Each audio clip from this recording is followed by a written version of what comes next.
still have to get it all organized here in a second. No, not right this time.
Just be good citizens and you'll be good. Well, I know that. You won't have to worry about us. I know.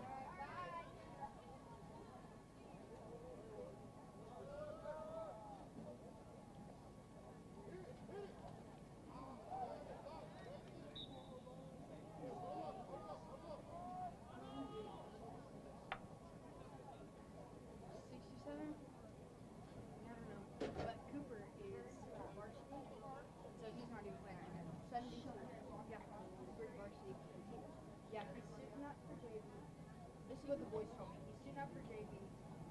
He's gonna play on varsity. So he did not come play. Like Cooper's not even here.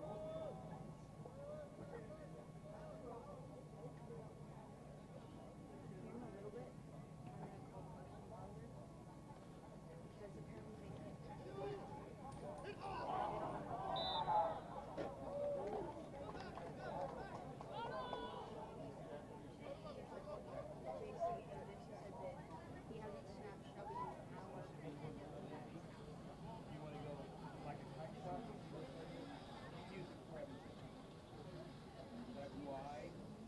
Right now it's young. Okay, so He's not mad, but he's like asked me if I have one of their called in because he real tight, but you don't want to be real wide either. So I see how I got everybody in the box for the most part. Okay, this is going to go off for you.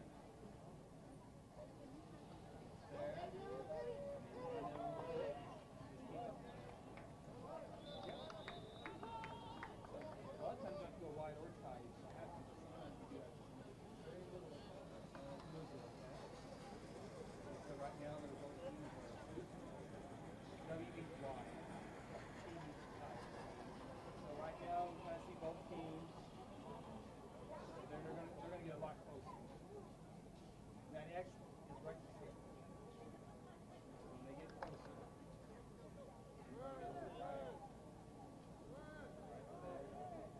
You can go up and down a little bit and see how you got most everybody in there. Running back.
out a little bit. And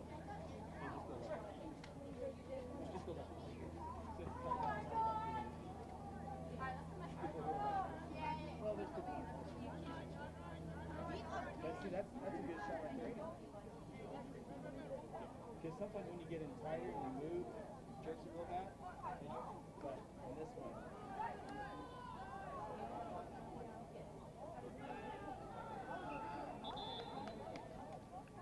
Like that one, you just let him keep moving, just don't get out of your shot. And when you grab it, just grab it real easy. Don't grab it because it shakes like that. See it shaking. This guy is.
Darion.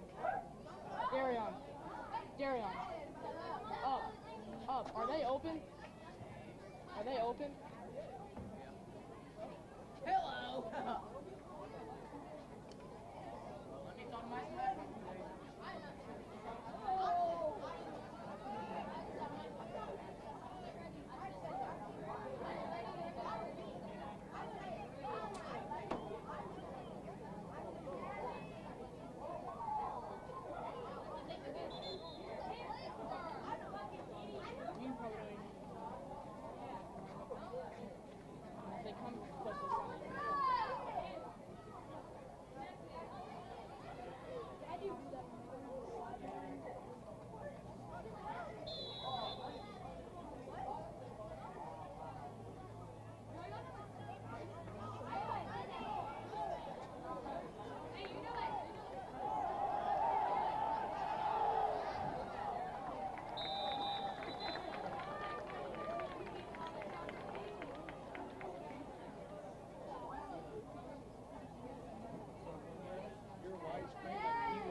Now they were doing that.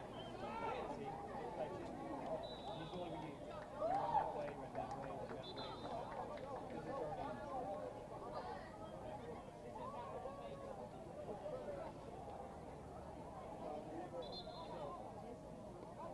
Let Connor work.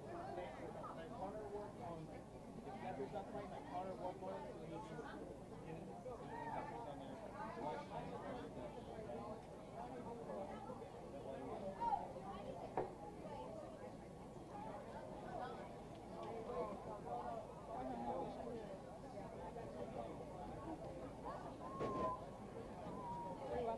Oh, I see.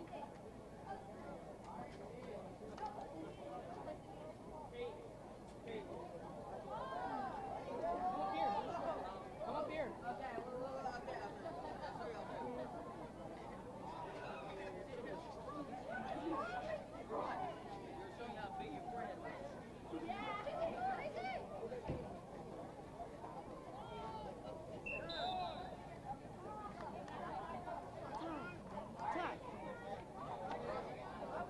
Tie.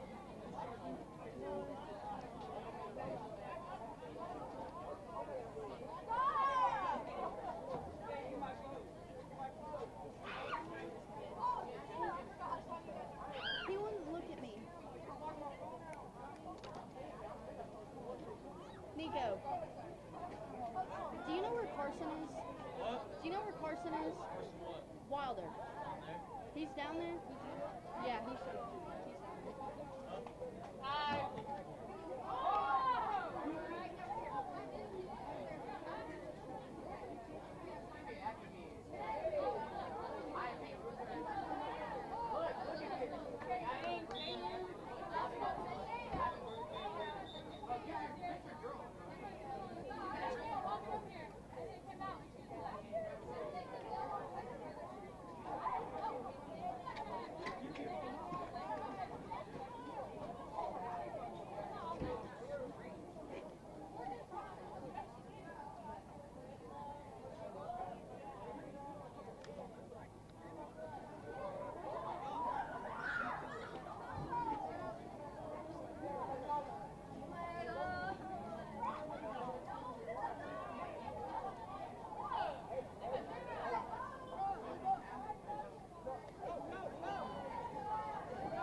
Audio test 1, 2, 3, 4, 5. Audio test 1, 2, 3, 4, 4, 5 for the varsity game.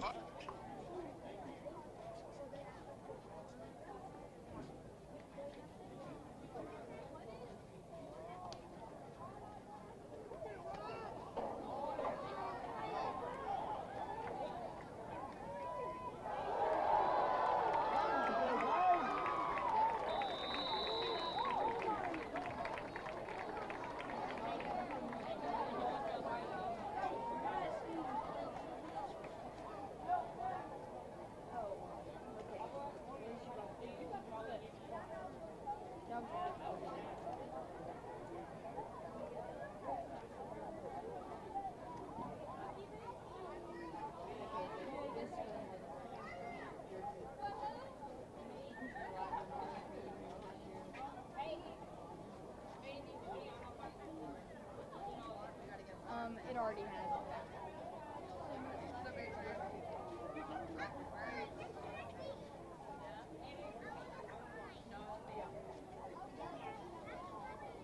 And they may it say forget it.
People watching at school is the best.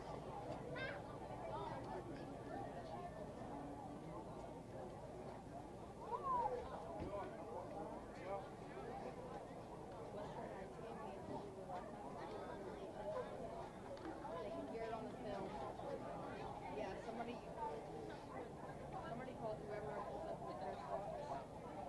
Like the kid. Like, hey, you can hear laughing on the film.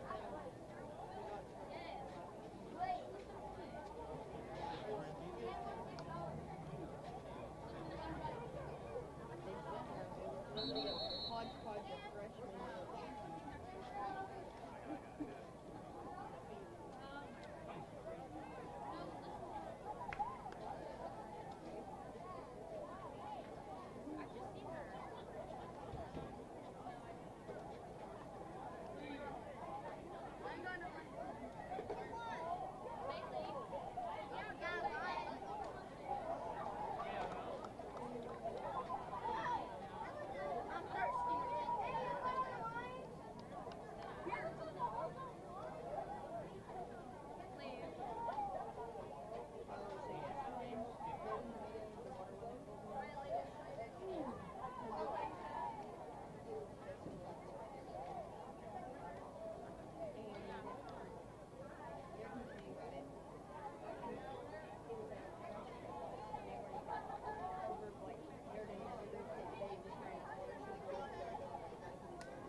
Next to Matt.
Lance to come back up.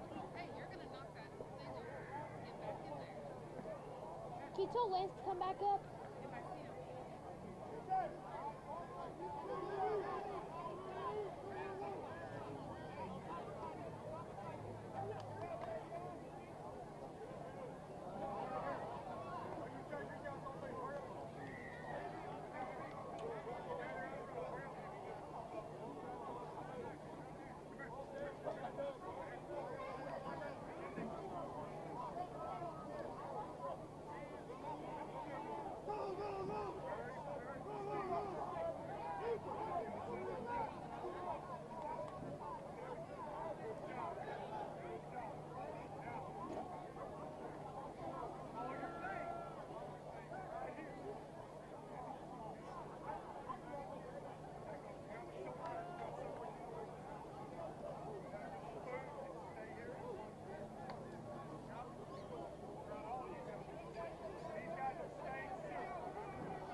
Hello, welcome everyone inside Jelsma Stadium. Four-way scrimmage tonight inside Jelsma Stadium. Guthrie Bluejays, Lawton High, Putnam City West High School, and Bishop Kelley, along with Phil Nichols, Ronnie Phillips. I'm Chris Evans. Thanks for joining us here on a Friday night.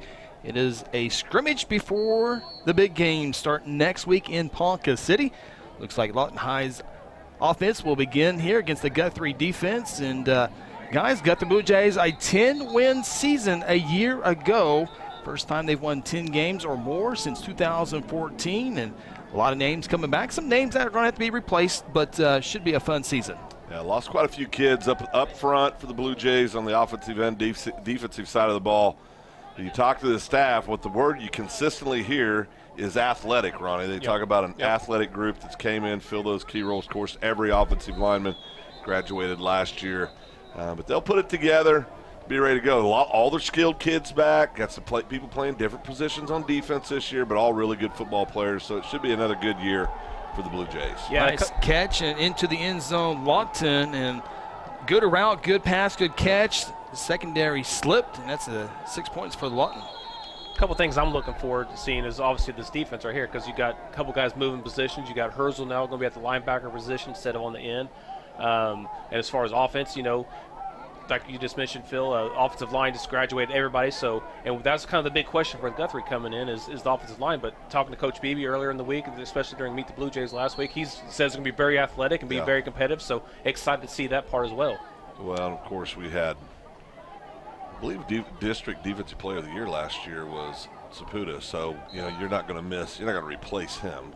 A couple All-Staters you got to replace. Yeah, I mean, just really good athletes out there. So, but a good nucleus of players for the Blue Jays back. You know, and you talked about Landon Herzl, you know, of course, playing that end position last year, moving to the linebacker position with the graduation of big Jacob Varnell, a preferred walk-on over at Oklahoma State University now, and 3-year starter. It's going to be weird not looking down there and see Spade Poole, 3-year starter for the Blue Jays. Yeah. But, you know, this is what you do. You just got to reload and come back and keep going. And we'll go ahead and tell you ahead of time, the Blue Jays have different numbers. Oh, yeah. And so it's a Guthrie scrimmage thing. But anyway. So we have no idea who. We have no idea, and that's exactly what it's there for. But we love to brag on the kids, but there's going to be a lot of times with some new faces, new jerseys, and we're going to have a hard time with that. Of course, we'll have that all squared out next week when Guthrie goes to Ponca City, as Lawton goes back to the run game and on the left edge, and a flag comes out. We're watching Guthrie Lawton here on our left. On the other side of the field, which is going on as well, Bishop Kelley's defense taking on Putnam City West offense. Of course, we'll focus on Guthrie here tonight, obviously. But, yeah, it'll be, as you guys mentioned, Landon Herzl moving that spot. You know, another name that I'll be interested to watch this year is Devontae Glover. Had a great year, but a new role this year. You guys talk about new roles. And so, remember, he was the ball carrier his freshman year and did a good job with that, but he's gotten so big and more physical that able to move to the defensive side of the ball and had a great season a year ago. And I know the coaching staff has high expectations of him again this year. Big, thick kid. They've got him listed 6'1", around 240, and he is all there. And as you talked about a freshman, you knew he was going to be a football player for the Jays because as a freshman went out and showed out. I believe it was Woodward was the first time, Chris, I think, where we saw him up at Woodward that year as a freshman, where he had to step in, starting running back was out, and had a great ball game, showed how tough he was, but great football player. So, yeah, different positions, but I tell you, football players, if you're a football player, you can play a lot of positions at the high school level. I mean, it's not one of those deals where you can't move around, and we've got some really, really good high school football players playing for the Blue Jays this year. And ideally, you know, some coaches want their best player on offense and defense. They want them on at all times.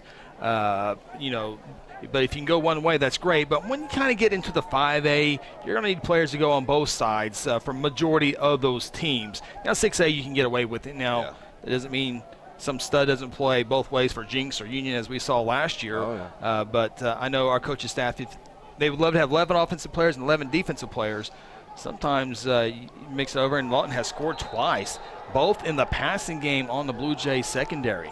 Dropping dimes on the defensive backs right now, there's no doubt. Now, also in this scrimmage, remember, too, Pass rush is a little different situation. Correct. Than regular games. Pretty vanilla. So it's pretty vanilla. So you're not going to get that push up front and that pressure that a lot of times prevents or helps protect those DBs in the backfield against just what we've seen. But on that last play, that was just receiver out-athleted out and just beat our defensive back. And that's going to happen. That's why you have these scrimmages. Yeah, through some of absolutely. those things. That's what exactly I was about to say. You got scrimmages out here. You see coaches coaching already. Yep. Been coaching since we got here, but really going to start getting after it now as you see Coach Beebe there in the backfield by the back judge. So going to be a lot of coaching going on. That's why you have these scrimmages, so you can see what you need work on. Because I know these Blue Jays are tired of hitting themselves and their teammates. They're ready to finally start hitting somebody else. This Lawton quarterback can throw it. I mean, he's shown the ability to spin it. So Take a look at this Lawton team. 4-6 a year ago, 4-5 last time they made the playoffs was in 2017. Remember, there from about 2017 to about 2010, they were dominant. They were in championship games on the 6A2 level. They have since come down, with 3 teams in Lawton, but they have come down a little bit. So they're looking to get back in the playoffs for the first time here in a couple years, and they will be taking on Duncan next week at home to open up their season opener. So Lawton will have Duncan, MacArthur, and Eisenhower in their non-district. So a couple of Lawton City championships on the lines in week 2 and 3. Well, and then, of course, week 3 we'll have Duncan. They'll be coming to Guthrie for homecoming. And, of course, Blue Jays will be heading to Ponca City next week for their opening ball game. Ponca City scrimmaging tonight. I forgot who they have, but they are scrimmaging tonight, as most Oklahoma high schools are. Yeah. Back to the passing game for Lawton.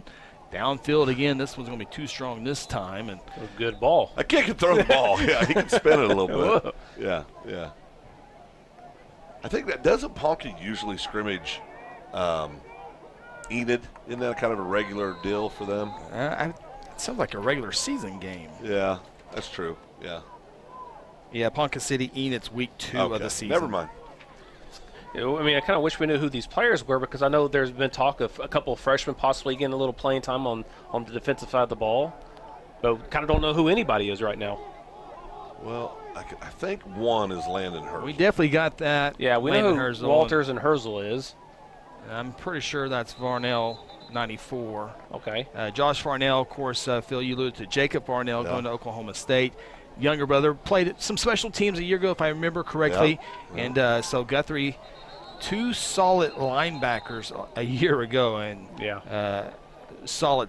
And so 2 new faces at the linebacker spots, and of course you got to replace Shaputis up front. Yep. The good news is you got majority of your secondary back. You do lose DeAndre Jones, another All-State player there, as they go to the running game and contact in the backfield and Got to sure that up come next week, right? running hard on the right side.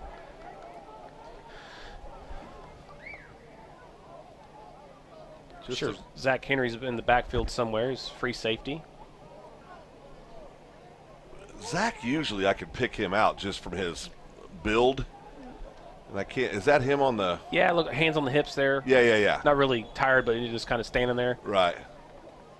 Tall, lanky third baseman. Yeah. 20. Is it 24? That's what it looks like. Yeah. Had a good season last year. A few picks. Yeah. 60-some tackles, I believe, on the year. Running game for the Wolverines, and they'll move the pile a couple yards after contact. Blue Jays gain tackle there, and no yard down markers here tonight. And we're going to bypass our scoreboard. We're not going to give all of our graphics away tonight. We'll show those off next week. Preseason for us too, boys. Yeah. Don't want to give them everything away. So go ahead and scrimmage.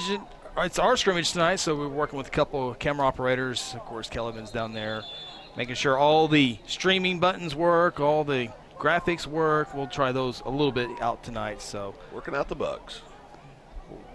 Pass tipped. Hand on the ball. Lawton coach is coaching his kid up there a little bit. Yeah. But it's cool, guys, this is always a popular scrimmage. Of course, Guthrie, Bishop Kelley, the two that always come here. This year, Putnam City West, we'll see them here in a little bit. Coach Willis Alexander, a longtime coach at Douglas, spent a little time at Mount St. Mary's, but back here at PC West, Coach Willis Alexander, one of the good ones in high school football. Yeah. He'll be coaching PC West. We'll talk about them here in a little bit. And of course, Lawton and Bishop Kelley here tonight as well, inside Jelsma. J.J. Tapana, we'll talk about him, the head coach at Bishop Kelley, 17th season. There's a nice pass catch there. Lawton led by head coach Ryan Breeze.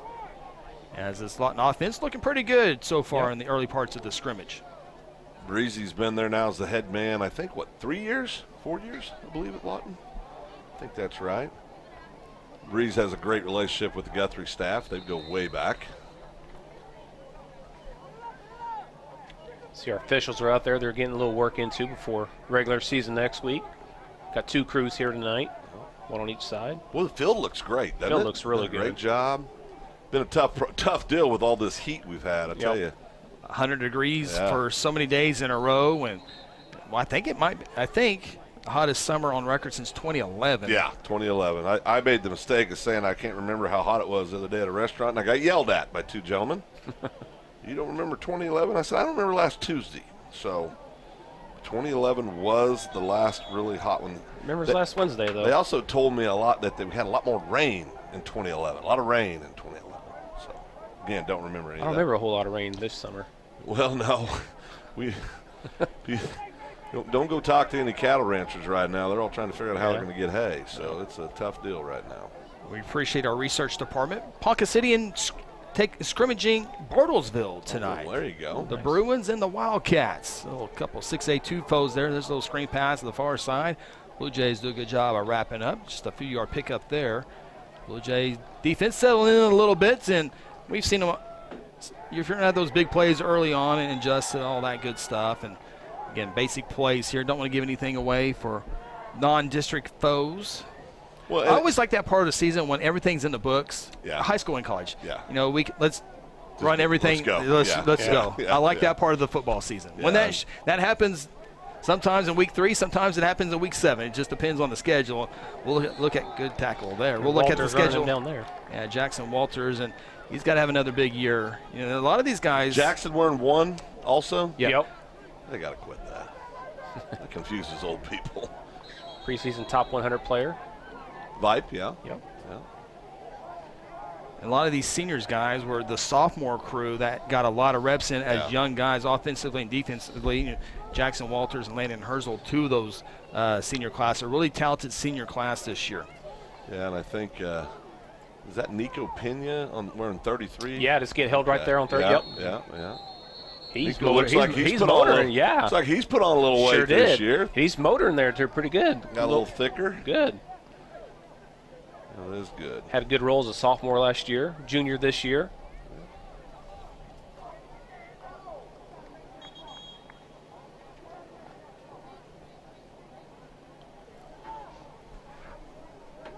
You kind of explain the format here, or is it 8 minutes for the for defense, or and then they switch? Do we know the format? Oh, we're doing production on the air. Yeah. Phil has that answer. Oh, Phil. Do what? What's Phil doing? That's a scrimmage. It's our scrimmage. is that your people. phone or my So it's phone? your phone. Then why are you yelling at There's me? 3 different things going on right now. Okay. Well, I was responding to one of my bosses, your wife. So I'm scared about that. It's preseason for us too. All right, here's tonight's format. Oh, 14 rotation, 2 offenses and 2 defenses, rotating every 8 minutes. Offensive rapid fire versus defense. Defense will switch every 4 plays. Here in a little bit, we'll split the field for 14-minute rounds of offense and defense versus each team. Start the 40, move the ball. 3 plays to get a first down or back to the 40. Inside the 10 does not add plays. And that is your breakdown. Thank you.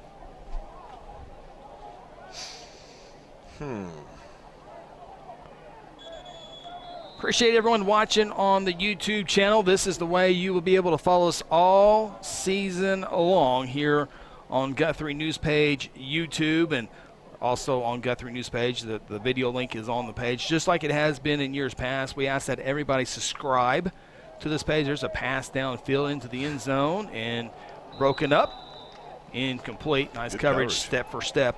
But we do ask that you go to, as you're on Guthrie News Page, to subscribe and like that. And then you can also select all when we go live. You know when we go live. That way you don't have to go looking for it. You will be notified with that. But do subscribe and like. You can follow us all season long. We are mixing it up this year. We will not be on the radio dial. It's a decision we've gone back and forth over the last 5 years. Yeah. In the long run, it will be better. There's going to be a lot of things that we're going to be able to showcase this year. One of those being the Guthrie High School Marching Band. We'll be able to watch them throughout the year. Another pass in the end zone. Little separation, falls incomplete. As the Guthrie defense, a little rocky first couple of minutes, but got it going there in the last 5-6 minutes. Well, and this kid from Lawton can really throw the ball. I mean, he's got some really good arm talent, so no shame in that. But like I said, made good adjustments. Kids playing new position, I'm telling you, it's tough. We talked about Landon Hurley. It's tough. He was up setting that edge last year, really the last 2 years. And now you step in and you're playing linebacker. In this defense, that requires a lot.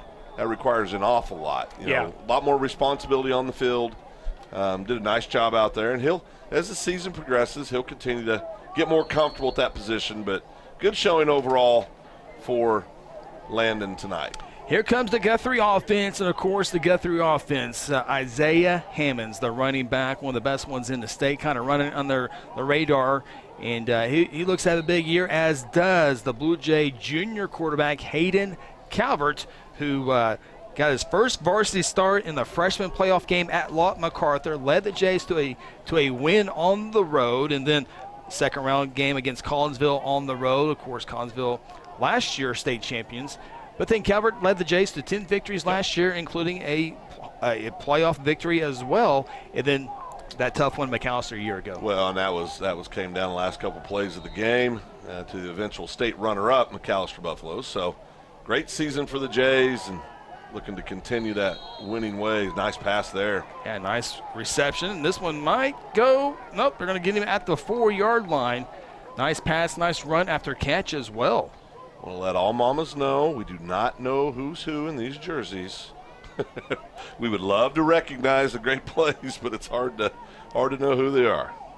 And Calvert's going to have to do a lot of that this year, passing-wise, to be successful, to open up that running game for Isaiah Hammonds, because, you know, the 1,600 yards last year that he had, the 25 touchdowns that he had, you know, they're going to be, the defense will be keen on him. So you're going to see a lot of what we've seen already. He ran the first play today, pulled it out of the tummy, he took off the run, had a good pass there. So he's going to do a lot of this stuff this year to open the game for the offense. Well, and you watch the big boys up front. You know, we talk about, you know, graduated all the starting offensive line, 100% seniors last year. So you're so far so good.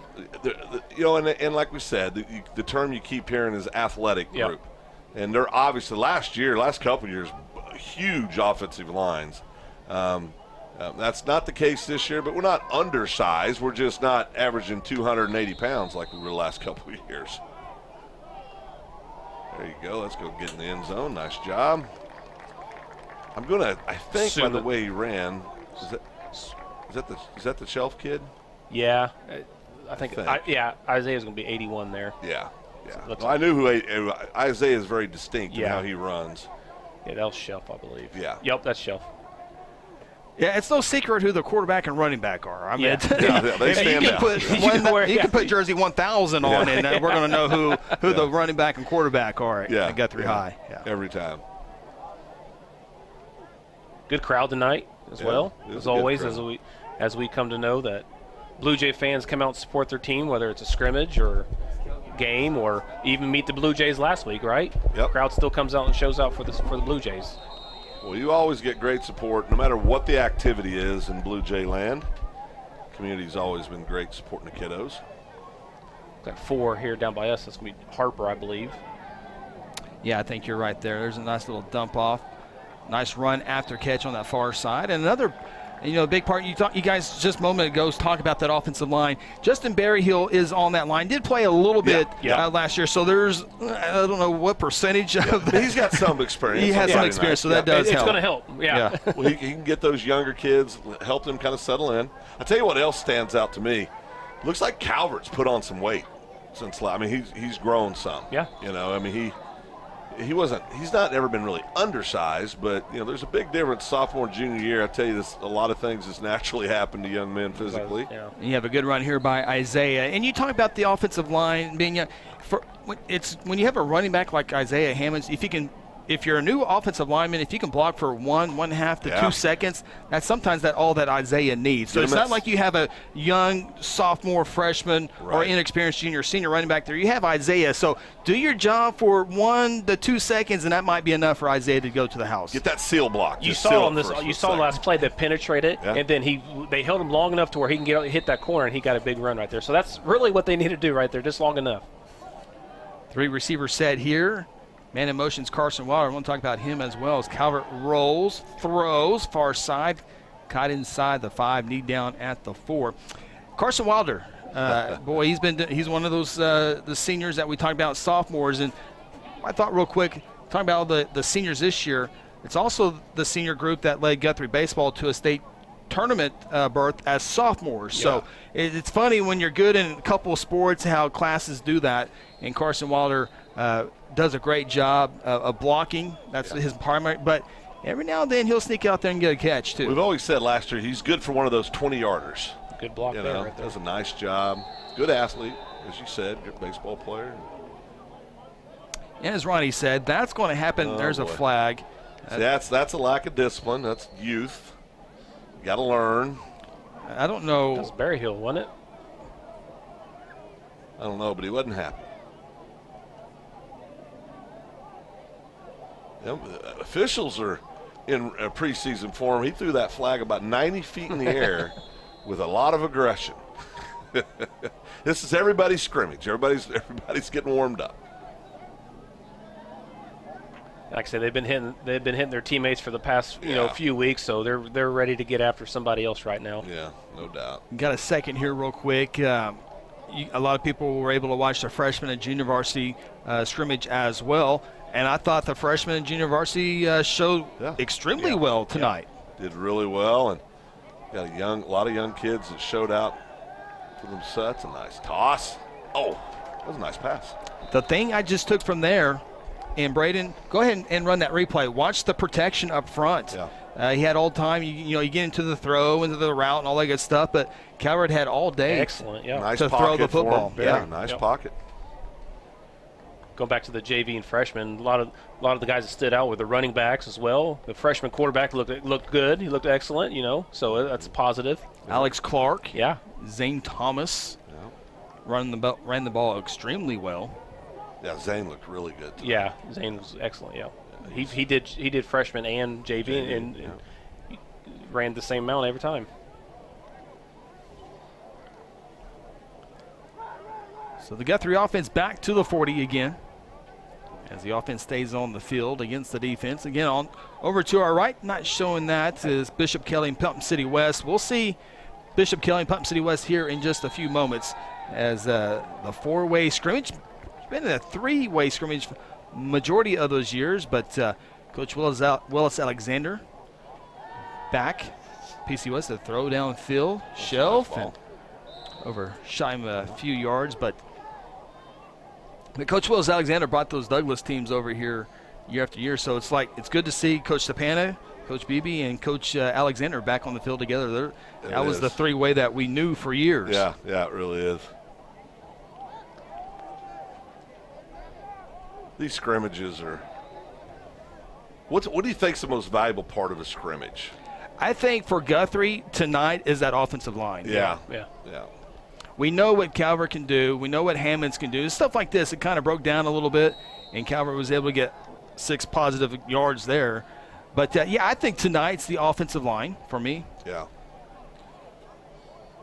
Linebacker play for me. Excited to see the linebackers go. And, again, Herzl, people think I'll do baseball because I'm kind of a baseball guy, but if you move a guy from short to second, it's a completely different position. It's not you just can't go over and do it. You have to learn a lot, and the same thing with Herzl. He's going to be learning as a linebacker now. There's all kinds of different reads that he's looking at now. And in a Kelley Beebe defense, those linebackers have a lot of responsibility. Absolutely. And so they're asked to do a lot of things, not just physically, but mentally on the field as well, and quarterbacking the defense.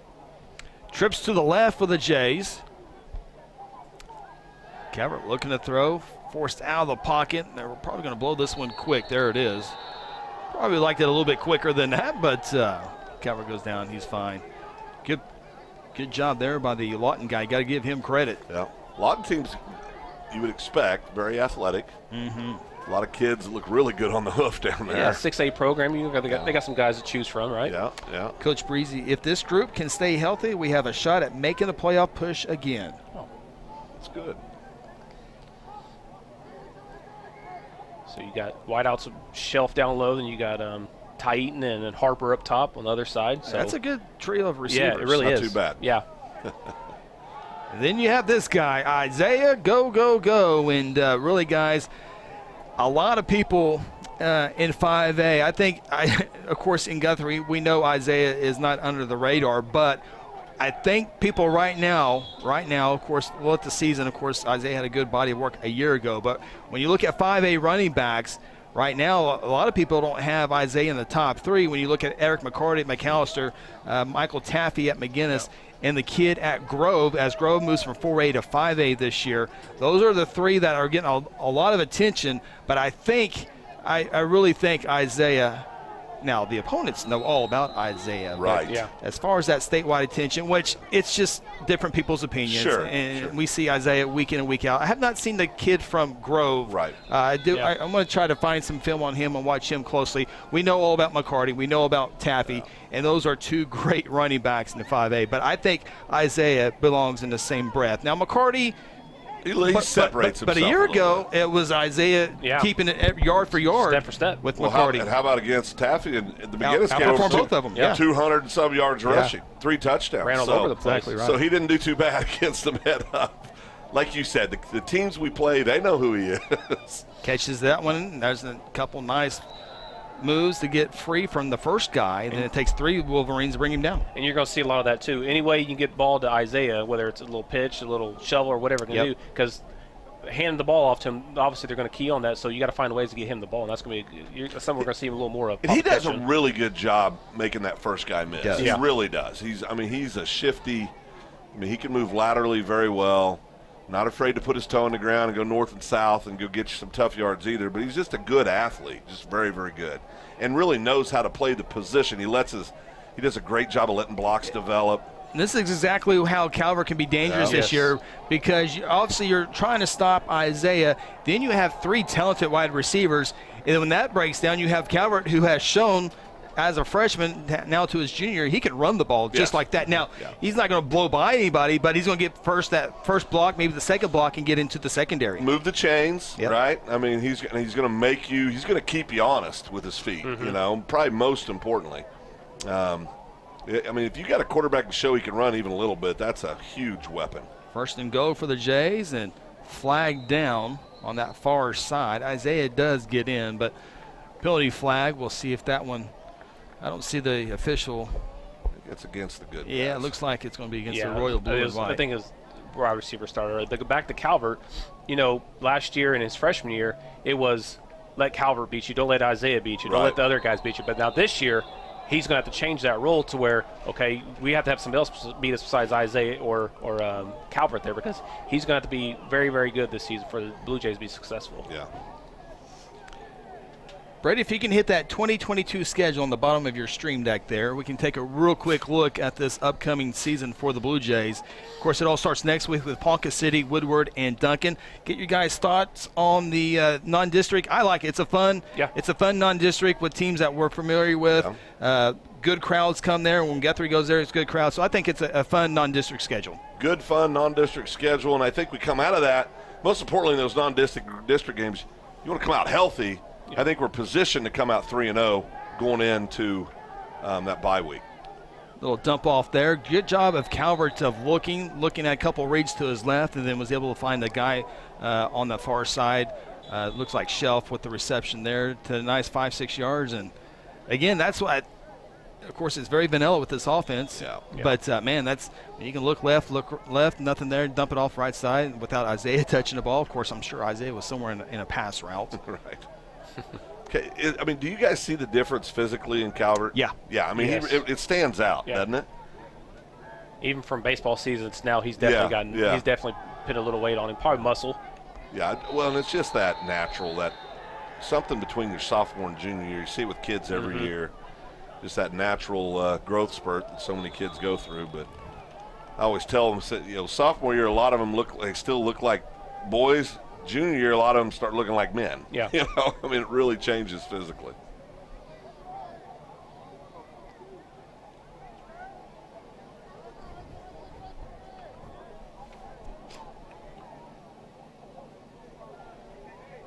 Now, based on what we saw in the JV game, Chris, I mean, we've got a couple options there at running back for Isaiah. He needs some time, get some blows. I mean, I think you got some kids that could come in and do a good job. Got some good depth at the running back position, I think. So I tell you, what we've seen so far, this offensive line, which was the big question. I'm with you, Chris. For me, it was that O-line, seeing what they could do.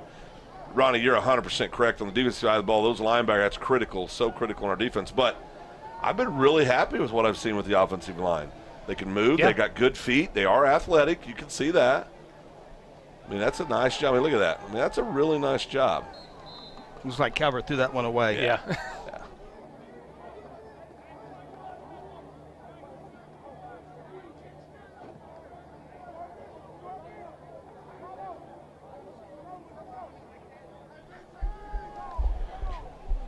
Calvert a little off on his last couple passes. The pass before that, it's one thing that I know Coach Rice and them want him to prove on is get your feet set. He kind of went on his back foot on the previous play. So, again, he's here working on it, and that's a good thing. Yeah. Good shot there at the backfield. Calvert and Hammonds. That is a good shot. Look at little Kel Evans. You get to go on the field. It's a good thing to go on the field. No flags this time.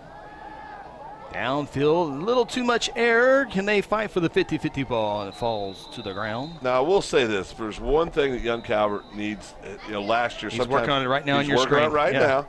Sometimes he could get a little too much air under the ball. But those are all things you got to work through.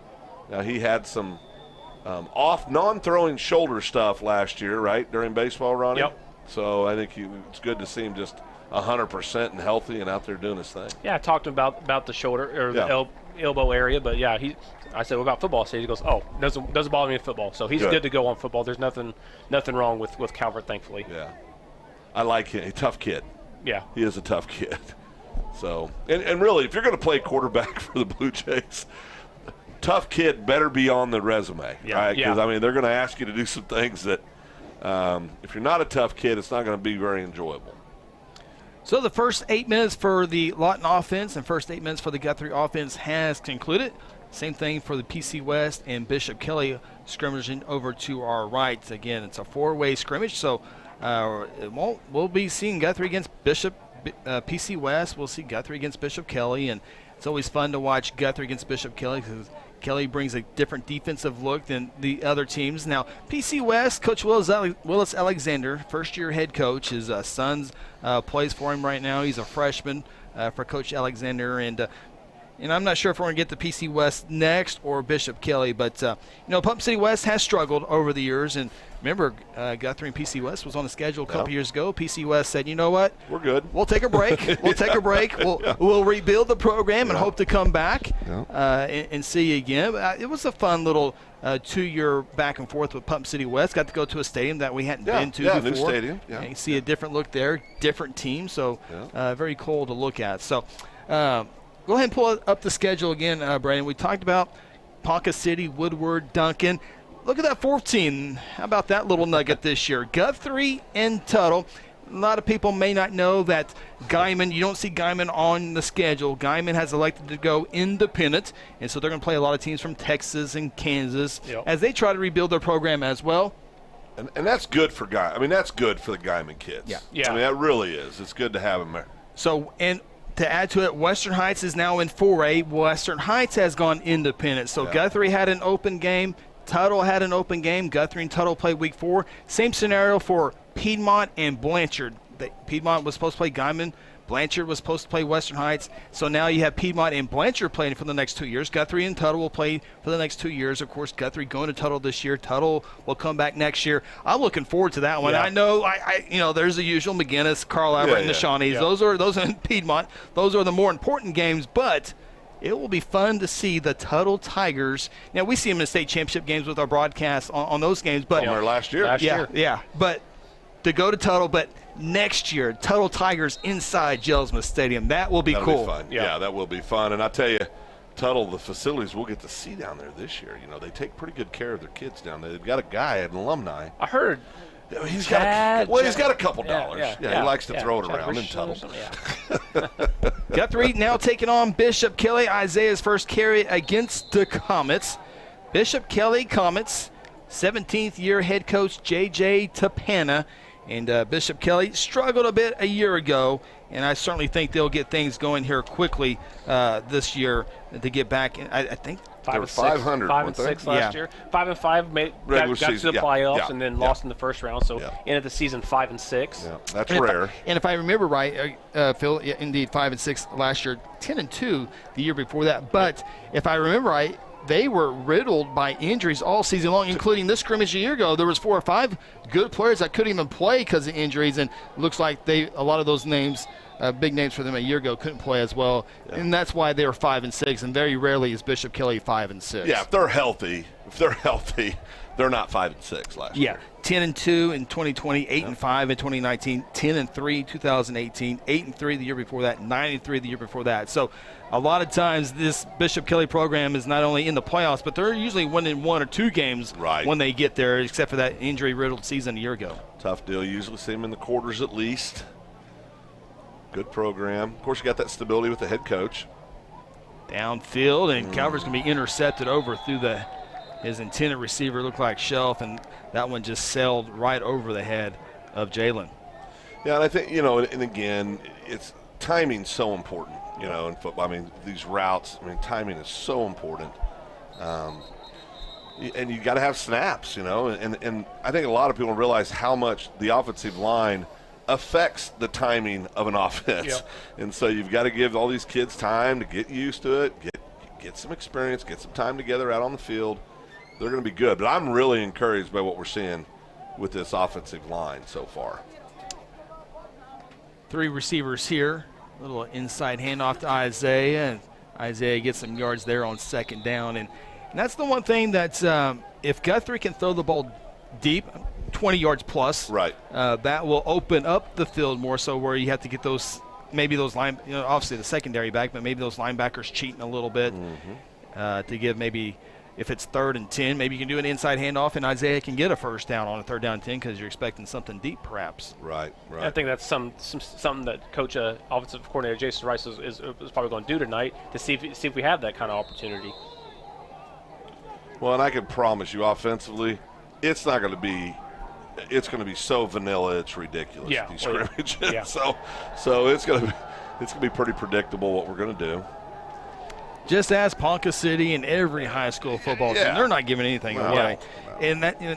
And so you don't give anything away in the scrimmage. Then you move to non-district, and you're not going to give anything away for Carl Albert McGinnis to see that. And Carl Albert, every school does it. So well, that's about week 7, week 8. And sometimes you start seeing the whole playbook.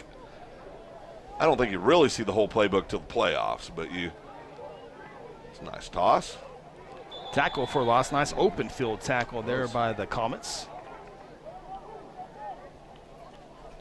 Well, they look at 45 for them, 88. They got some good-looking kids down there as well. Yeah, Chris kind of mentioned the Bishop Kelley defense a little different look than what Lawton gives you, and Blue Jays still trying to figure that part out. Well, and I think, let's be honest, too. Athletes are they just look better. I mean, they're bigger. They're big on the line, they're sure. huge. Just very athletic looking. And that's why this scrimmage is so fun, because Kelley gives you a different look than what Kelley gives you a good athlete physical look, multiple formations if they were to show that, different defensive schemes. Lawton gives you athletes. And Putnam City West has athletes. They're just trying to find their way now. Yeah, trying to get an identity is what they're trying to do. So I would certainly think when Guthrie takes on Putnam City West, you'll see some bigger plays, some bigger long runs, that type of deal. But sometimes you're going to have that on your schedule. You got to take advantage of it. You just can't say, I'm going to go do it. You got to go prove it against those type of teams. But you look at Bishop Kelley, they'll open up with Poto. Won't be a tough one. Poto Pirates. Second game will be against Rogers, Arkansas. That will be in Tulsa. And another big one in week 3 on September 9th at McGinnis, the Battle of the Bishops. That's always a big one for the Irish and the Comets. McGinnis has had the upper hand of that series as of late. Calvert forced out of the pocket. He'll run, and they will quickly blow the whistle. Good shot there by Kel Evans, getting Calvert running out of bounds. A lot of big games week 3 at the high school. You got Jinx Union that week, I believe. Yep. And you got the Battle of the Bishops. Of course, our Blue Jays take on Duncan at homecoming that week. Homecoming. Yeah. A lot of people know, but do circle that. September 9th, is that right? Yes. Yep. September That's 9th. right. September 9, 9-9. Demons come to town. Very shortly. Yeah. It's gonna feel like it's tomorrow. All that crowd and cheering as Lawton scores a touchdown against Putnam City West over to our left. Calvert with a couple receivers to the left, one to the right. Isaiah out of the backfield. Calvert across. And Harper looked like he stopped his route. Looked like a good throw. Harper stopped. That was a nice toss. It really was.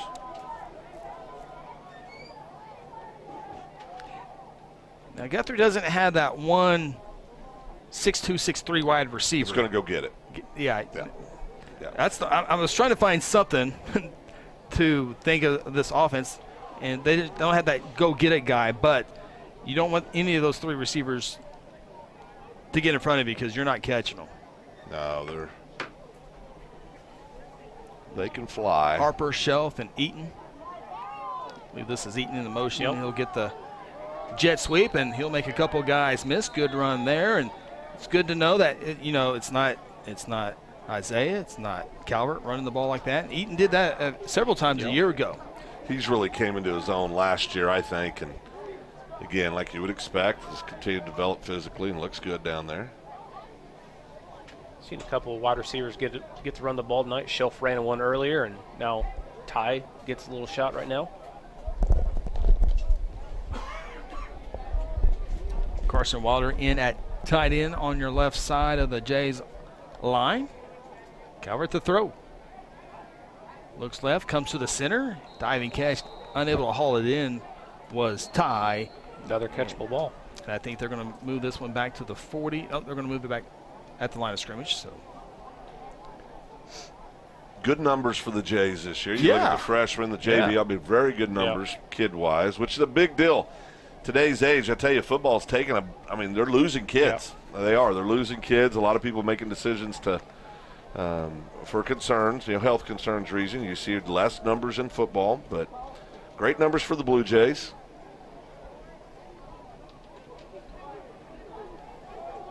And we bragging as Calvert will run on the right side. Nice defensive play in the backfield.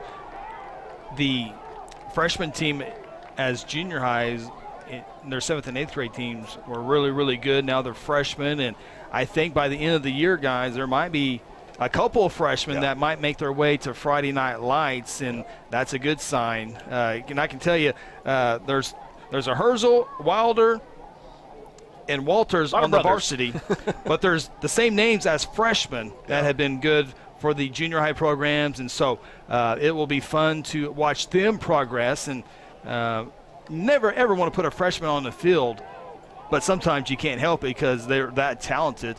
Has a nice run after catch there. It looked like Isaiah for some more positive yards there, but it's good news that freshman group this year, kind of very similar to the senior group this year, that really helped push Guthrie back into what we know as Guthrie football for the most part. They have a good now. They're going to have to prove it as this group has moved along, and maybe they can take it the next step further. Maybe it's a semifinal game. Maybe it's 11-12 victory win to capitalize on what their older brothers in the senior class has done so far. But I'll tell you this, this is me. I'm real excited about Cooper. I think he's got an opportunity to be pretty special before he's done here for the Blue Jays. Cooper Walters, in junior high football, he played defensive line. He just maneuvered guys out of the way. He was a dominant force there.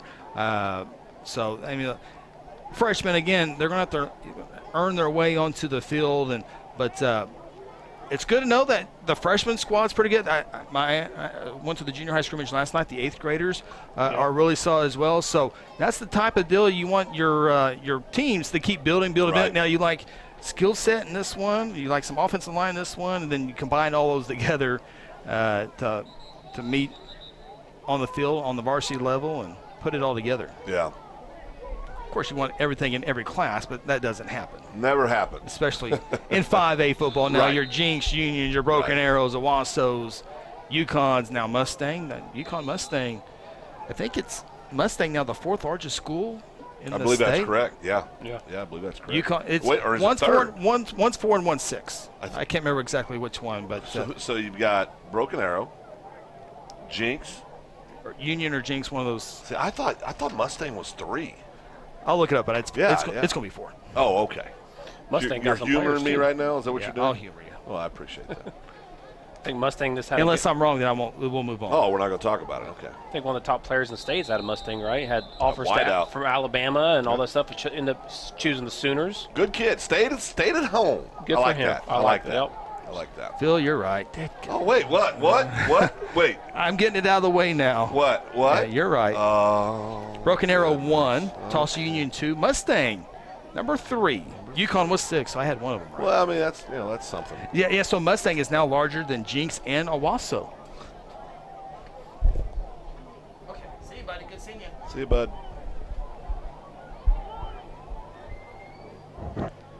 Yeah, Mustang's huge. Of course, District just continues to grow. we're talking about average size, and that one almost picked off.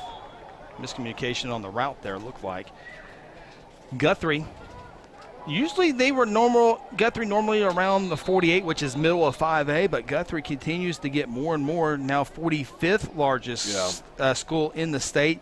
982 students, freshman to senior at the Guthrie High School. So Guthrie continues to get bigger and bigger. But, the 45th largest school in the state. How many districts are in the state? Districts? Yeah, school districts. Oh, well, the OSSA has or maybe I'm not all of them play athletics. Right. But as far as in the OSSAA, there's 478 member schools. Wow. 478 member schools. When you look at 5A, Piedmont now the largest school in 5A with Guthrie 982, Piedmont 1,260 on average, 9 through 12. But we'll see if Piedmont makes the way to 5A or 6A next year or the year after. Of course, Piedmont will be in football for the next two seasons. Years, But we'll see if they make the move up. Midwest City down in 5A this year, as well as Dale City in 5A football. So there's a handoff. Looks like that's going to be Jackson Walters, and a nice couple yards on the left side. Jackson was a good running back until his sophomore year when he was moved to the defensive side of the ball. But back in the day, junior high and freshman, when needed, was a great running back. One of the fastest kids on the team, too. He is a football player. Yep. Center fielder for the Blue Jay baseball team. Yeah. Leadoff hitter. Love the way he runs. Love his intensity.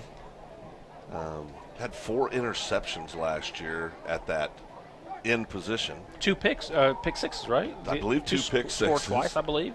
Yeah, and had a couple of sophomore year too. Downfield shelf Wow. caught. There you go. That's what Guthrie football needs this year. Good job, Shelf. Made separation. Calvert put it right on the numbers. That was money.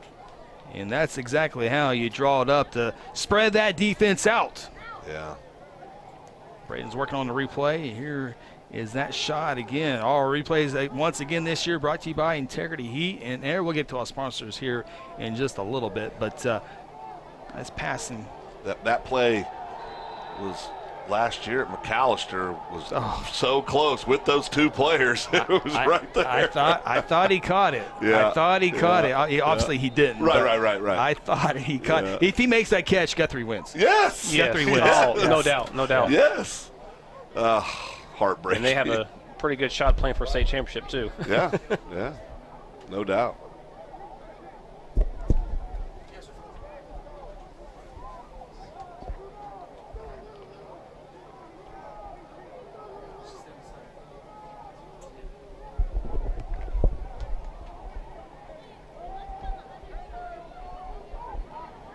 Defense hasn't been out there for a while. I'm sure they're chomping at the bit to get back they're out ready to there. go. They're down there warming up at the other end of the end zone.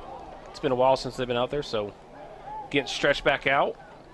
So as offense, ooh, nice That's move. nice. Nice Ooh, play that's action. good. Nice play action and then run after contact. Catch a replay of it again here. Oh.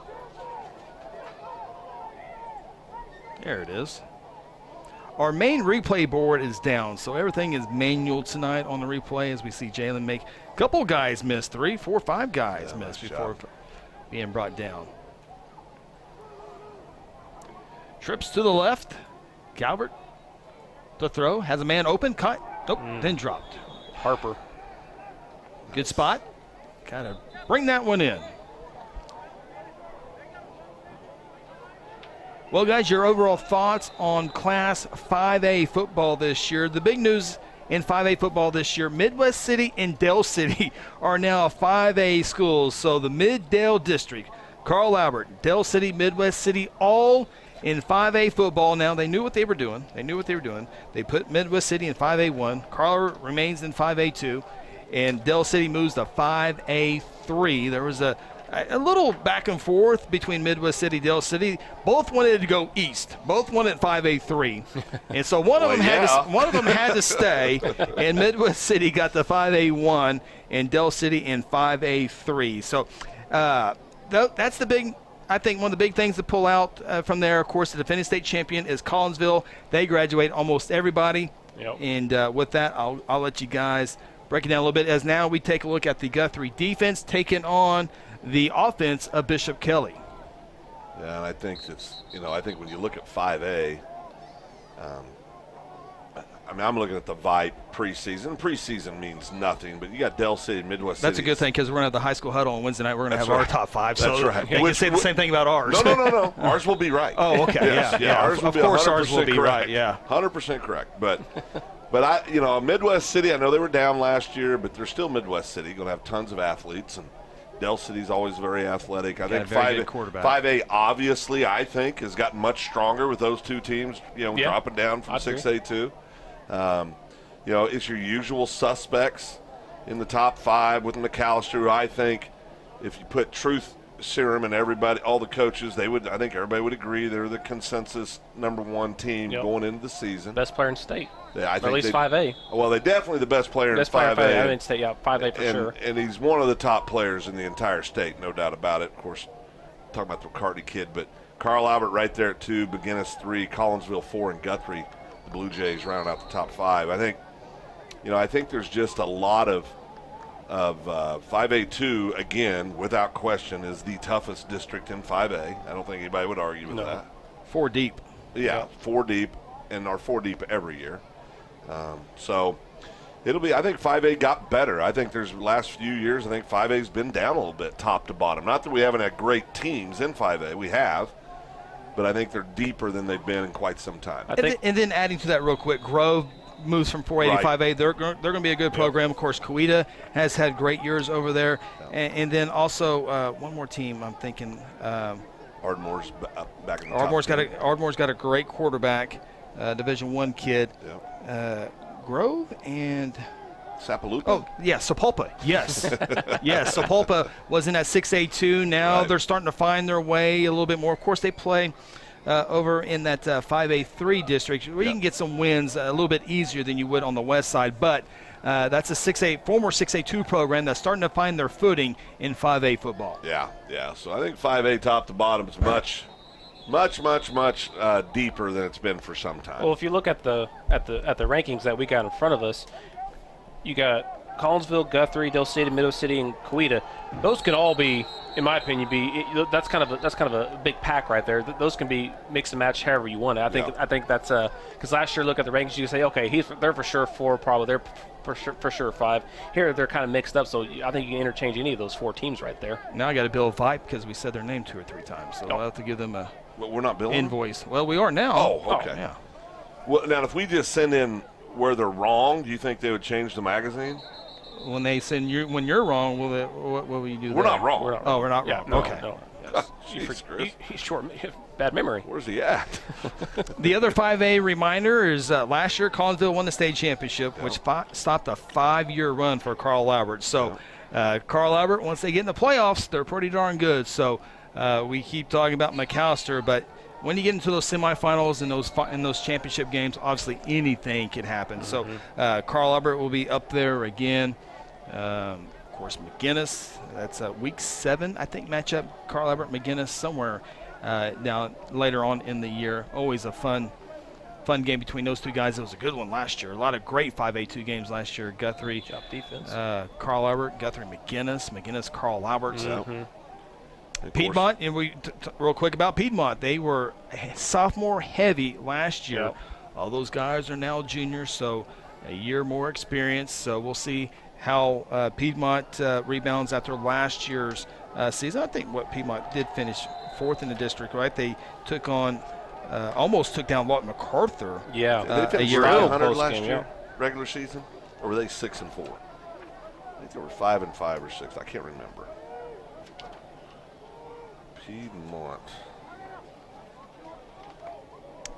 Piedmont was 5-6. 5-6. Coach Jeff Hall and the Wildcats over there. Yeah. As we continue to watch the Guthrie defense against the Bishop Kelley offense. Always like Bishop Kelley's uniforms. Yeah, they got classic uniforms. Very clean. Yep. Yes. Yeah, very clean. I love the white. Just any white uniform. Yeah. I like. Yeah, they're wearing their nice uniforms tonight for a scrimmage, aren't they? Well, Or they got something nicer. These are their practice uniforms. Oh, Yeah. it's like they're the only ones dressed up. Well, nothing but the best at Bishop Kelley. Well, at break, they'll go in and change.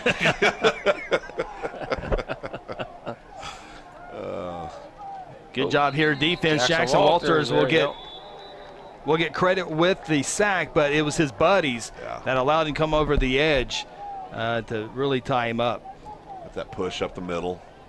I know it took a lot for Walters not to slam that quarterback He did down a good just now, job. didn't he? He did a good job restraining himself. Yeah. Well, he's a great kid, I tell you. Yeah, He's really one is. of my favorites. Yeah. Of course, last year gave us one of the greatest moments we had on the show. He was blowing kisses on the kickoff team in Guyman. Thank you, Jackson. It gave us about 10 minutes of content. We needed content. Yeah, it really did. Yeah. Good job. Another great job of multiple Blue Jays with the tackle in the backfield. Yeah, I'll tell you. And of course, if you ask the coaches what's the most important thing tonight, they're going to say healthy. Get out of it healthy. Yeah. Absolutely. And that's, Texas lost an offensive lineman. University of Texas? Uh-huh. Oh, well, I'd Too bad. like to say that's too bad. Too bad. If we could just lose a few more, that'd get the season off to a good start for Texas Longhorns. I mean, I don't want anybody hurt bad. Just not be able to play for 12 weeks. 12 games. I won't put us in for the opening for Texas football anytime soon. Oh, it's pretty good talent right now, so they might not have any choice. They're, I'll tell you, every year, everybody gets excited about Texas, right? It'll eventually happen. Oh, yeah. Oh, well, it's that, yeah. But we've been saying that for 78 years now is what it feels like. So. They're back. Oh, yeah, they're back, baby. No, listen, it's going to be interesting with the Longhorns does the next generation of Manning ever show up on camp? I know he's committed to him right now, but nothing's official yet. Non-binding, as we always say in high school. A lot of athletics. non-binding stuff in the world these days. Defense is looking good Yeah. for the Blue Jays right Yeah, now. really have. Playing well. Getting in the backfield. Contesting the passes. Man, some nice practice jerseys. Lawton and PC West scrimmaging to our left. I've been peeking over here. They're doing, it's been some good action over here. We'll break the Patriots down here in a little bit after Guthrie and Bishop Kelley get done with their portion of this part of the scrimmage. A little play action across the middle. Good pass and catch Well, for the Comets. Blue Jays with the tackle immediately. now you're seeing some kids out there. 50, we saw him on the JV earlier. I don't know the young man's name. It had a really good motor. Herndine. Okay, very good. Had a really nice motor. He was really getting after it. Had a lot of aggression. Love that. If your eyes don't work well, it's typically a good idea to remember your contacts. We have this discussion every. It happens a lot. I mean, it just started the last few years. I forget things, Chris. There's another great open field tackle. So remember my strategy for you to buy multiple iPhone chargers Yeah. and always carry them in your Should back? I do that with glasses? Maybe some glasses and contacts, Okay. just All that way. Because when I pick up my GMP bag or my streaming stuff, it's all together, so I don't have to think about it. Yeah, well, that makes sense. That's just how I have to do it. Because Oh, make sure you give that charger back to Chris too. Oh, it's mine. Oh, got it from the studio. Well, I mean, what's his is ours, and what's ours is ours, and it's all good. another play action downfield.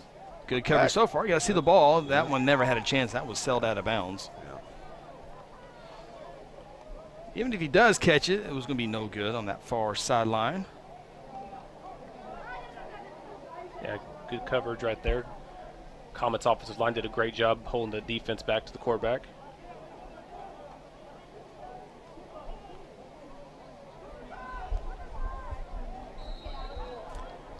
You know, Lawton and PC West both in that 6A2 classification. Yeah. We'll check out this Blue Jay defense play here first.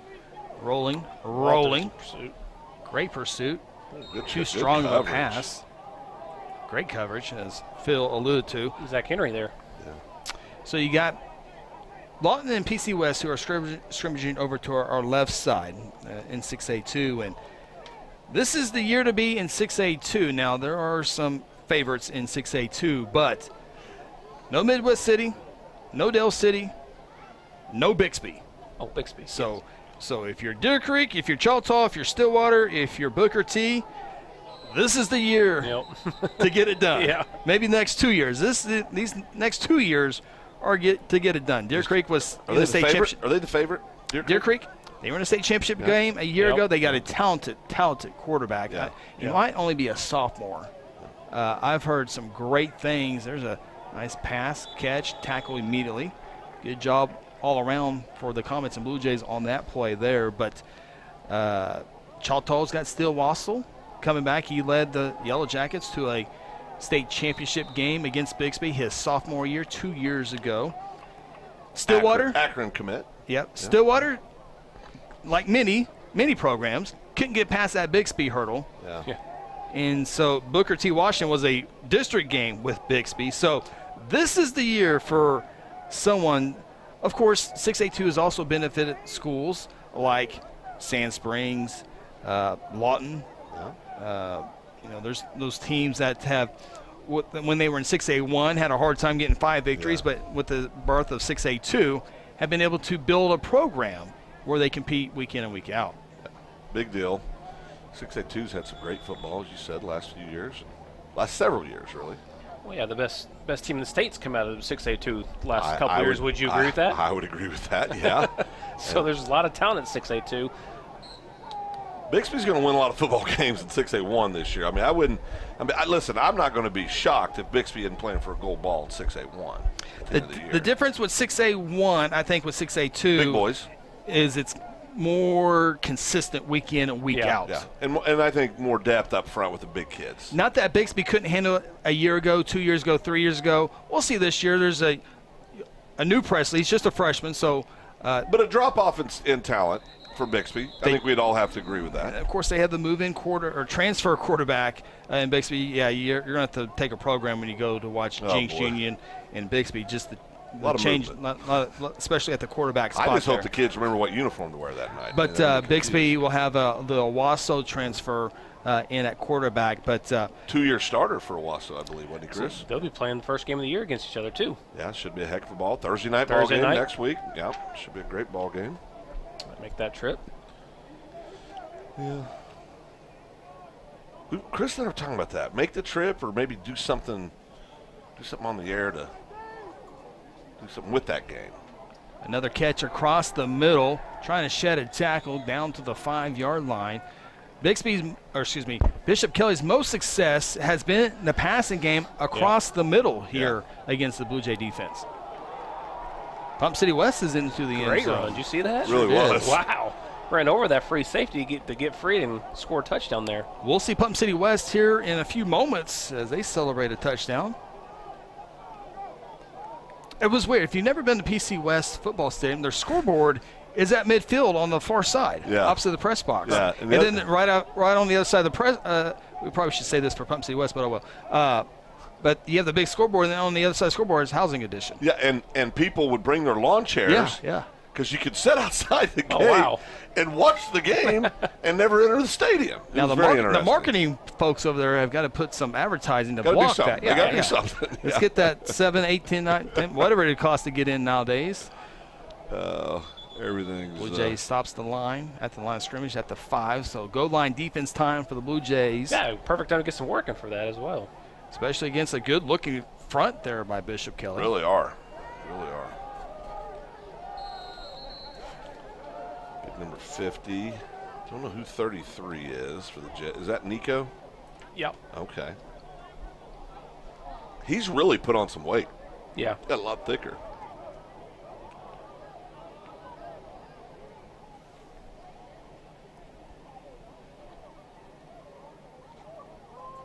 Naked boot.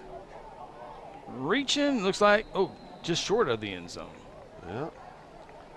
Of course, Guthrie defense takes a lot of pride trying to keep other teams. Of course, everyone wants to keep other teams out of the scoreboard, the end zone. But Guthrie was able to do that 4 times last year. 4 shutouts. Most shutouts in 5A, I believe. Is that correct? I think the next closest one was 2, wasn't it? Yeah.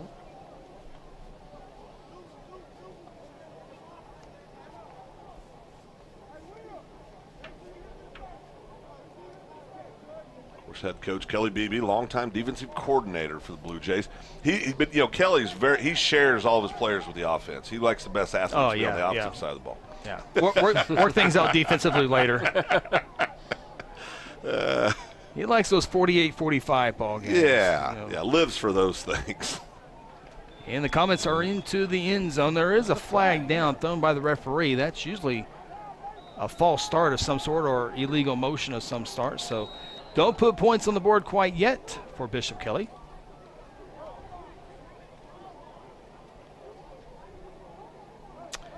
Kelly Beebe came here in 2004 at Guthrie. 19 years overall he has spent here in Guthrie. Of course, his 9th season as the head coach as he took over in 2014.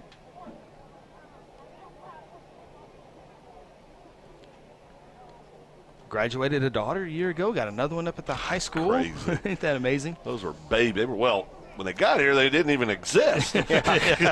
So it's been, gosh. When you just said that, you think back, right? We all looked much younger then. All of us. I love me some Laura Beebe, too. She taught awesome. my kid, and, still an elementary teacher to this day. With all due respect to Kelly, outkicked his coverage there. Yeah. But so did you. I did? Well, yeah, Sam's pretty. Is she watching? Listening? Probably. She's outstanding. No. No. Great teacher and educator. I saw him last week or the week before. I saw them both, Laura and Kelly, and asked them how little sister was adjusting to big sister being gone. She said, well, she moved her stuff in her room the day she left. So, great family. Offense looks like they're getting ready to come back out.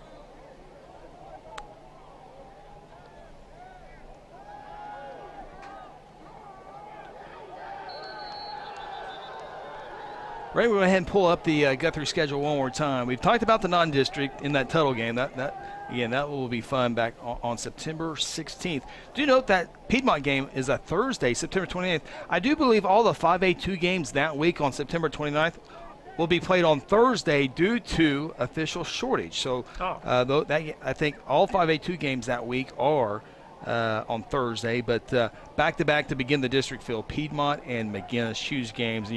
Piedmont, not the great record last year. They had that different offense, but it's always tough when you can look at it in August, in July, but when it gets that week, when it comes to that game, that Thursday night, it's hard to predict what you're going to get, and so a tough way to begin the district play. Yeah. Now, if you get the victory, you get it, move on, but then let's say if you drop that one, now you have McGinnis. Now you're in danger of going 0-2. Yeah. You'll beat Southeast, and then you're 1-2. Then you got Carl Albert. Yeah. Then you got to, if that works out. But if it goes that way, of course, starting off 2-0, then you're feeling really good. Then you beat Southeast, you're 3-0, you're feeling really good. Carl Albert came down to the final 4 seconds last year.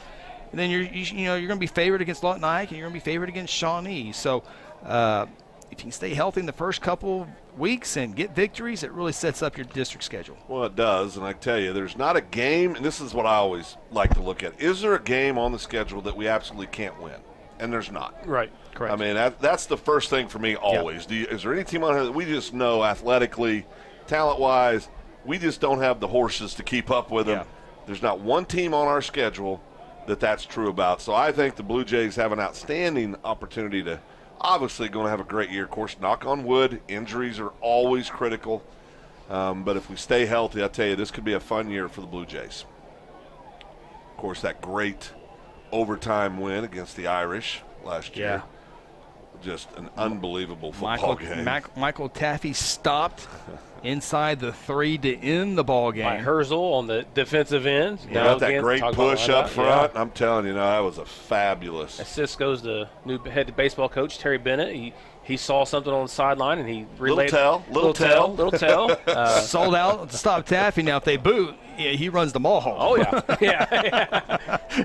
Yeah. But he didn't. But I think everybody knew Taffy was going to get the ball in that situation. Well, because we even talked about that. We talked about that. What are you doing here? And I said, well, I'm giving it to Taffy. Yeah. So Taffy, of course, one of those top 100 players in the state. He's a kid that'll play college ball somewhere after he's done at the high school level. Of course. No doubt.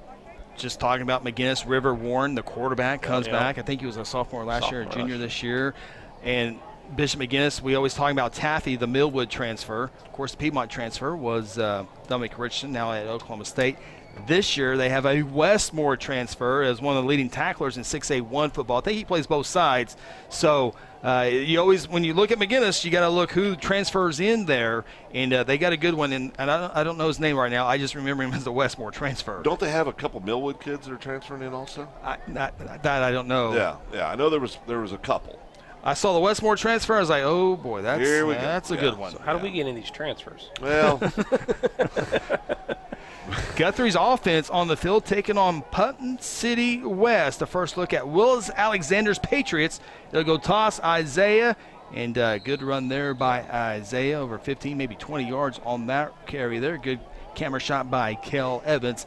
The Patriots 0-10 a year ago. They'll open up the season against Western Heights and just trying to get some early success there. There's 2 or 3 games on the schedule when you look at it on paper that Putnam City West can maybe get a victory in there, and that's how you begin to build the process of building a program, and they got a good one in Willis Alexander as the head coach. Great coach. Isaiah just breaking tackles, and we were kind of telling you earlier, there's going to be some big runs and big plays against Putnam City West. Yeah. But anyway, Coach Willis Alexander, a great coach for many, many years over at Douglas. Went on, his last coaching stint was with Mount St. Mary's, and now making a move over here to PC West. So his boy's a freshman. Yep. Does that mean we got him for 4 years and he's done? He says 4 years. I like me some Willis Alexander. I do too. I hope he sticks around. Absolutely. High school football in Oklahoma is better if he's a part of it. There's no doubt about it. Calvert gets the low snap, just going to try to make something out of nothing smartly, and the scrimmage goes down. And I might need a whistle to stop these plays a little bit faster. Yeah, you see the ball hit the ground, just blow the whistle. Stop it, yeah. What are we doing here? Start over. That's right.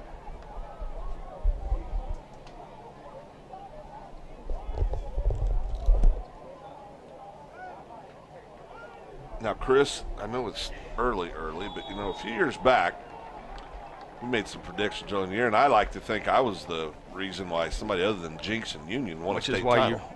That was 2017, Phil. A couple years back. I don't get a lot of wins, Chris. I gotta hold on to them. Nice toss there. Oh, easy rock wall on the far side. You do need a whistle, Chris. I do. Whoa. Now, is Jinx are they the favorite, or is it Union now? Well, their quarterback that won the state championship with Jinx is now at Union. Well, and the transfer in from California. Well, he transferred back. He went back to California. Yeah, he went back to California. You got a few practices in. Yeah. Now, you do have the returning quarterback at Jinx that shared time. Yeah, Ike Owens. Last year. Is it Ike Owens? I think that's right. was a cool name. I remember that. Nice run there. And I think we've kind of talked on some of our former old high school huddle shows, but how crazy was that? You know, you're suiting up for Jinx on Wednesday, then you're playing in a scrimmage with Union the very next day. Crazy. Wow. Yeah, this was a crazy summer for Oklahoma high school football. Sure there was a lot of moments like that. So, Of course, we'll break it all down Wednesday nights as the high school huddle once again. Brady, see if that high school huddle button works there. The high school huddle returns Wednesday night at 6 o'clock. See if our graphics will work. HS huddle. It's kind of all in the middle of all that somewhere. I promise it's in there. I think it's orange. HS huddle. oh boy, There it is. high school huddle. Predictions. That's my favorite part. Wednesday night, 6 o'clock. There's a pass dropped. Wednesday night. So here's what you got to do real quick. If you like high school football and you want to hear us talk about a bunch of good stuff, it's right there, that second line on your screen. Second Banana Media / Guthrie News page. Do a favor. Write it down. Memorize it. Put it on your phone. Go and subscribe on YouTube. We're already on YouTube. Go to Second Banana Media. Subscribe and like that page, as that will be our new destination for high school huddle. We'll remind you on Guthrie News page, but if you want to watch that show, we'll also podcast it. But Second Banana Media on YouTube. Subscribe and like. A lot of stuff is happening over there. Not only high school sports, but our open mic podcast is eventually going to be there pretty soon. And all other types of podcasts on Second Banana Media. Knuckleheads run it, but go to Second Banana Media, YouTube, subscribe, and like. I think he was talking to you, Phil. Well, I mean, yeah. I mean, he's not wrong. I'd like to argue with him, but he's not wrong. Isaiah. We have fun, though, don't we? We do have fun. We may be the only ones enjoying it, but we're having fun. The numbers say there's quite a few crowds out there. There's a few enjoying it, but it's. You can also like Second Banana Media on Facebook as well. You'll be able My to get some platform. access there. The old man platform. The old man platform, yes. Rarely on it these days. I rarely get my report every Sunday, and it says.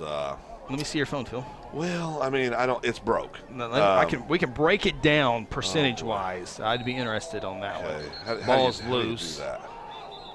Break down that defense there real quick. Oh, break down the defense. I'm worried about what you're going to do with my phone. I don't spend hardly any time on the No, Facebook. I know you don't. I'm rarely on Facebook, if at all. Rarely on there. That's for the children. Too busy doing important things. What's it called when your percentages pop up? Oh boy. There's a handoff, Isaiah. Percentages of what? Your phone percentage? Isaiah does such a good job inside the tackles, letting blocks develop. Really does a great job. You know, there's guys that just carry the ball, that just go. That are, Yeah. You know, and then there's running backs, and Isaiah's a running back. I mean, he's an outstanding running back. Yeah, you didn't see anything on Facebook, did you? Well, I'm Never on there. concentrating on the scrimmage. Well, I was never on there. I got distracted there for about 10 seconds. I Oh, apologize. you're back? Okay. Good look there at quarterback Hayden Calvert. It's a great look. We'll see what it looks like field level here. Hopefully, Kel can stay with it here. Oh, look at this. Look That's at this. big time. Oh, did we pick it at the right time to go That's there? big time. Good job, Kel. Touchdown. That's a nice job, Kel. Kel's got some talent. Kel's talent really started developing a few years back at the state championship games. Yeah. He had some big shots. Here's the in those wide shot of championship it. I like to think his biggest strides came last year with me on the sideline. So games. Well, you can think that. There all goes you the want. credit. Wow. You can think that all you want. Way to take the shine away from your I mean, firstborn nephew. That's great. does anybody else remember the chain gang coming out and getting a measurement, and he was about three inches away from it? Well, yeah. Here's the replay again, Phil. This is a great shot and a great 1, job 2, cutting. 3, excellent. 4. Yeah, 4 guys. that's what he does. That's what he does. Get used to seeing that. That'll be on rinse and repeat this year for the Blue Jays. Guthrie offense back to the 40 to reset here against the PC West defense. Oh, here's our running back. Yeah. Is this? He fumbles first. Fumbles. And I've already forgot his name. Well, And we can't look at the roster, but Clark, last name Clark, and 44 there had a tremendous junior varsity scrimmage. Now, can't fumble on your first varsity snap at the scrimmage level, but He took a shot Anthony there. Clark. Anthony Clark. Anthony Clark, He thank you. took a good shot there, too. I don't know. Can we get the replay on that? Phil wants replay, Braden. Never mind. Play's coming up. Missed opportunity. Maybe you can highlight it next, Frank. Yeah, playing a little JV. Of course, he probably doesn't got a want big you boy to- hit there. Probably doesn't want you to replay a fumble. You know, in the on his real first world, snap. everything's not a winner. Okay. Everything's not a All right, winner. in I the real understand. world. Calvert to throw. Calvert to go downfield. Oh, that's nice. Perfect. Nope. Overshot him a couple yards, intended receiver. A little long.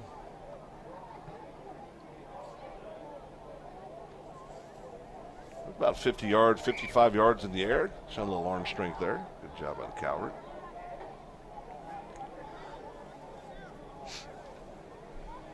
Yeah, threw that one with ease, too. It looked Yeah. smooth and wasn't rushed or forced.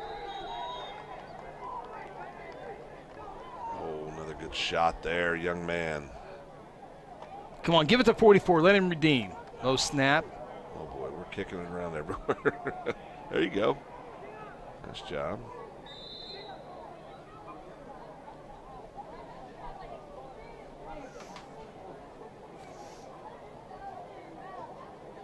Kell is not afraid to get up in the action, is he? No, Yeah. there's a teaching point there to stay put, use the zoom. Yeah. Don't move. Yeah. If we're getting really technical on things, but yeah, that's a great shot. A lot is a of great shot. high school production places around the state. I watch several of them, and boy, Kell does one of the finer jobs on He the really on the does. field with that camera. So Yeah, he really does. of course, there's through the hands. Wobbly.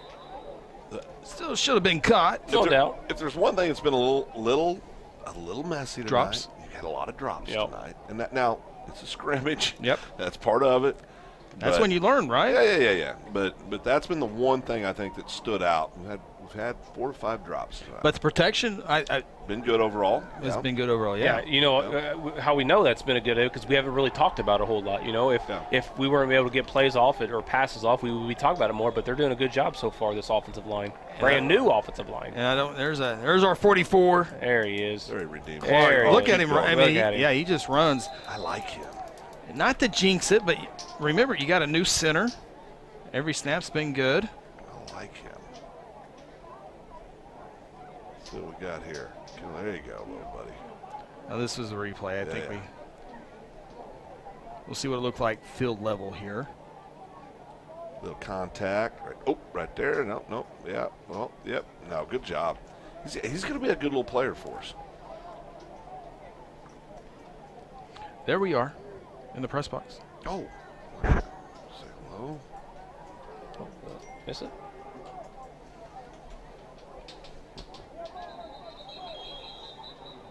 Two receivers to the left, one receiver to the right. Halfback on the left side. Isaiah goes to the left. Calvert throws to the left. Harper, there's a good catch. Yeah. Get 4 going there. Again, Calvert all day to throw. Replay that and just simply watch the offensive line. Hit 50% on that too, on that replay. Let's just watch the offensive line here if we have it. Goal line. Look at this. This is what you want to see. Nice little pocket. Yep. Plenty of time. Plenty Nice of time, Nice yeah. catch. Secure that ball. Good job. Trips to the right, and they're going to blow this one. Coach Alexander says, whoa, slow it up. That's a good thing about scrimmage. Slow it up, get the kids in the right spot so they know where to be. The next time it happens, next week, when they take on Western Heights. Boy, he is a good. Well, we were just bragging on him. That'd make You a don't little want nervous. that. Oh, You don't- oh, I don't like that. Calvert did not see that guy coming. Well, and he came up limping, boys.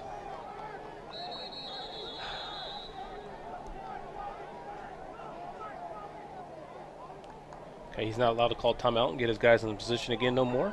Yeah. So Coach Alexander, I told you he's a good coach.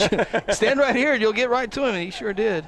We'll have a new quarterback, looks like Cameron Axtell, who was a junior varsity quarterback. He had some good run too. So good chance to see Cameron Axtell here. Had a really good freshman season for the freshman team. And so we'll see what he has a chance to do here. He's fun to watch, athletic, a little screen, batted. That was setting up nice. Yeah, it was.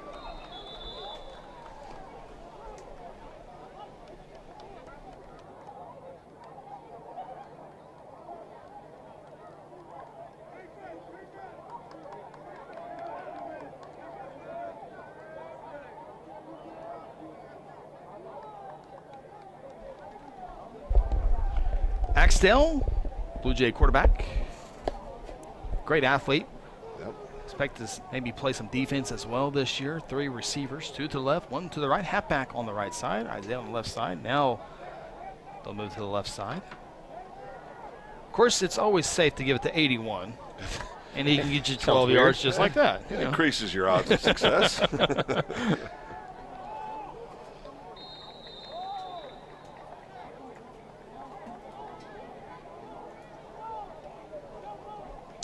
Bishop Kelley and Lawton scrimmaging over to our right. Nice shot here. But I tell you, his 10-yard burst is really good. Really good.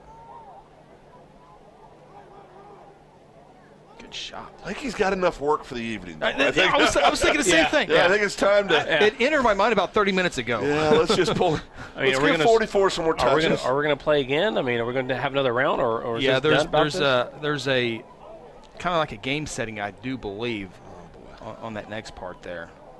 I'd really like to see that not happen. Especially when your quarterback's on the sideline getting looked at. A little treatment over there. Trying to walk it off, though.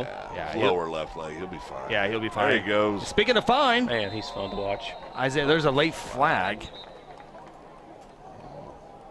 on the near sideline. It's going to be a holding, so they're going to bring that one back, but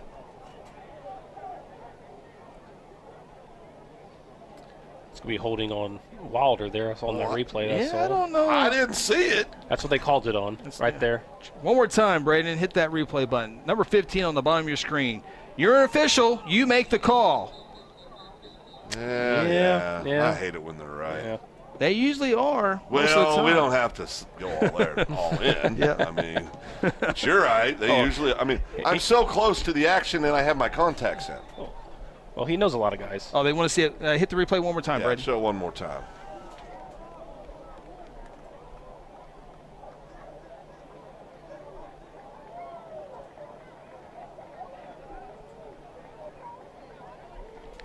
If you want to be a sports official, don't. Yeah, They shortage. I mean, I think I do a better job critiquing sports officials. Well, there's a bunch of you out there, and there's why there's a shortage of officials out there. That's the only reason? Yeah. That's the only reason. Okay. Grant Gower was on statewide TV last week trying to get officials. Yeah, they're holding clinics all over the place. They're at just trying to recruit different people. And everybody rather be official up in stands, though. State basketball tournament, they have a booth out front trying to get people to come out and officiate. And if you really for a lot of young people, and not only young people, everybody, it's a quick way to move yourself up to the varsity level. They'll put you with guys who know what they're doing, work some junior high, work some freshmen. The goal, like in anything, is to get better as you go. And then one day, who knows, you might be at UCO, Chad Richardson Stadium, and calling a state championship game. You get to hang out with buddies. You make a little cash on the side. The car ride up, the car ride back with your buddies is a fun deal, and you stay involved. A lot of people can't play college football on levels, or your college football career is over. Right. And it's a good way to make your way. Then, if you really like it on the high school level and you succeed there, there's always room on the college level too, NAIA or Division II football. So there's a lot of guys. There's a couple guys from Oklahoma in the NFL. There's a couple guys who do college football. So it's fun. Good job there by the Blue Jay defense. So, but yeah, if you want to be official or even talk about becoming official, call the OSSAA 840. I forget the number. 840-1116. Well, that's not the private number. 405 840 I shouldn't have said that. That's not the private number. That's not the Oh, private boy. number, but we have to might delete that. David starts getting a lot of phone calls. That's a problem. My bad. OSSA.com also, you can There go you there. go. There you go. And get on there as well. But they would definitely. Now, do they get things like mileage paid or anything? Yeah, absolutely. Because with fuel cost, I mean, seriously, with fuel costs being what they are, I know that's because they don't get paid a lot of money to do the games. And honestly, I told somebody this. They said, "What we're going to do for officials?" I said, "Well, you're going to have to pay them more." And they are. I mean, I really believe that. In schools, it depends on the schools or who wants to. There's not a set deal. Now, the associations will have a set deal, but the schools can always up that. I remember back in my high school days, or back in my umpiring days, some schools would pay for my mileage to come up for a little bit further ways, or they wanted me to come there. They did pay for mileage. So every school is a little bit different. Every association is a little bit different. And when you get into playoffs, it's a set amount. But good job once again by the defensive front against this PC West Patriot offense. Do you know what the pay is? I forget. Huh. Does it, Ronnie? Would it pay better than this gig for you and I? Oh yeah. $1,000 a game. Oh, that's pretty good. Hey, you wouldn't have a shortage in, Chris. That's true. That's true. Need some new announcers. Oh yeah. It's been a good run. I'll stay in the press box. I will too. It's cold. Chris had the joy of umpiring a soft, slow pitch softball game with me. I think about second inning where I was almost me and a player had a disagreement. Slow pitch softball. I don't think that was me. Oh no, it was. It was years ago right out here in our hometown. And you let me be behind the plate. Oh boy, I don't remember that. Oh yeah, I remember because you looked at me and you go. And I said, "Was I right on that?" When you go. You let the most impatient person in the world be behind the plate. I'm not the most impatient. Well, yeah. There's a pressure game. Blow the whistle, then they do. I've seen it a couple times today, Phil. Well, they weren't moving fast enough, Ronnie. It had been 5 seconds. Well, I'm running out of time. I got a limited amount of time. I got to get things done.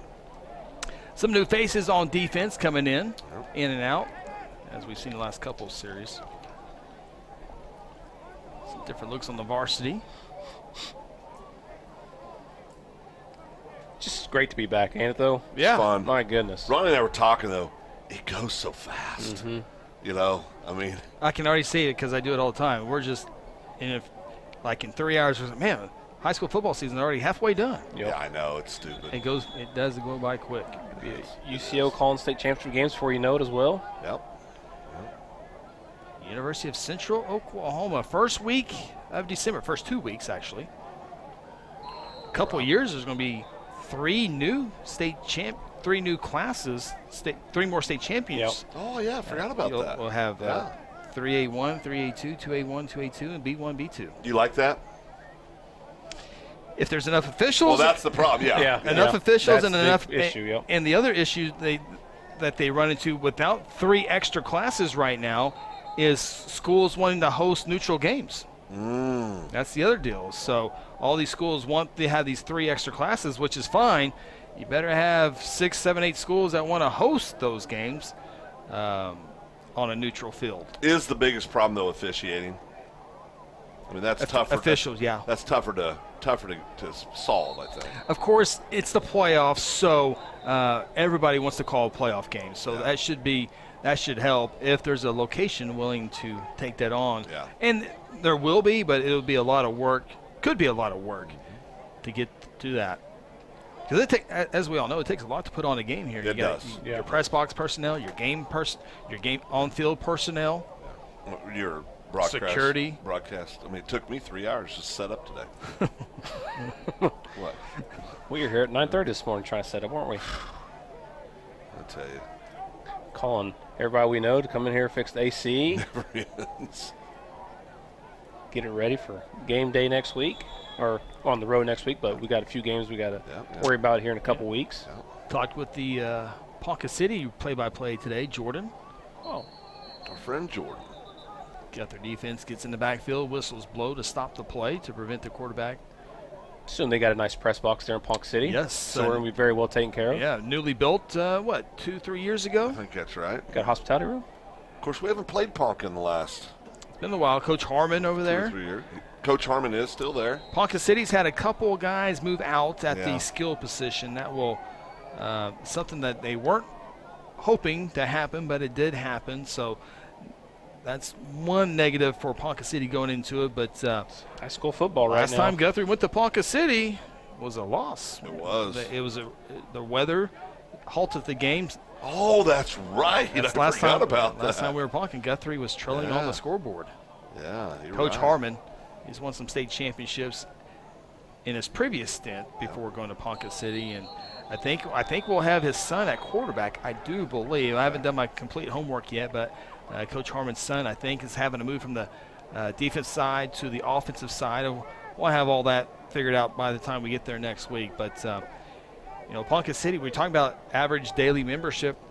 Ponca City numbers continue to go down as far as Yeah. attendance. Yeah.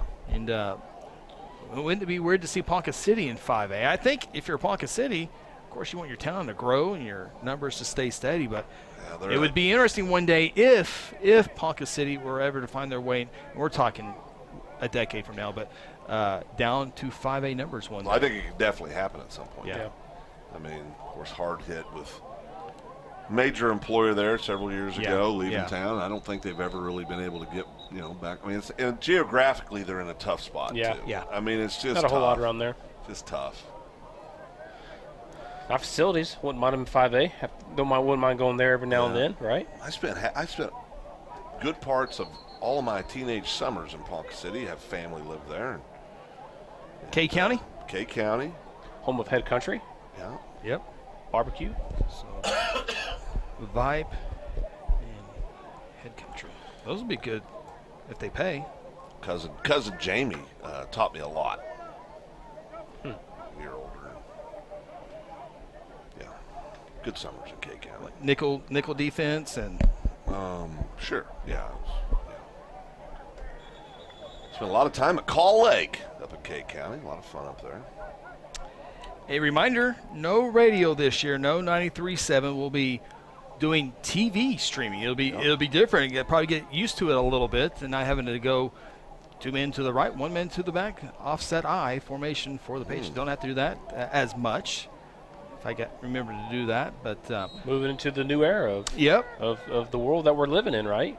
Yep. And a big thank you to all of our great people watching even today. And our streaming numbers have really, really increased over the years, especially the last couple of years. And so, as I mentioned earlier, we'll be able to stream like the band, and we'll be able to do some other stuff. Coming in and out of things, we won't be as pressed. We'll be Yeah. able to just, it's going to be a better overall experience, no doubt, for everybody. And a big, big thank you to all of our sponsors. And a lot of Guthrie Bluejay fans have been watching over the years. All the sponsors that you heard last year, every single one of them are back this year.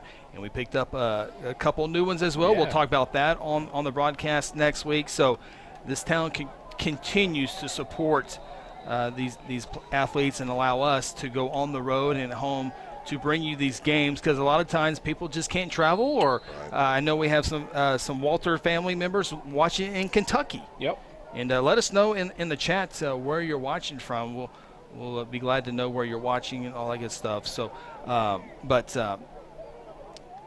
but everyone's streaming now. We were kind of in front of it a little bit. We weren't the first, but we were kind of ahead of it a little bit.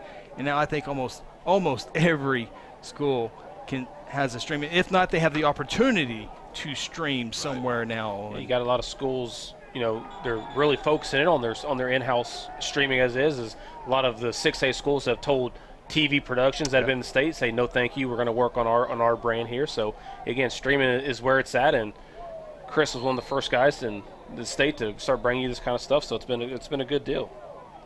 And just being able to add new stuff. Doing the radio, we had a pretty good idea on how audio should work. And over the last 2, 3, 4 years, we've really keyed in on some production stuff, some Right. graphic stuff, Yep. on-field camera. We have 3 cameras, up sometimes 4 cameras.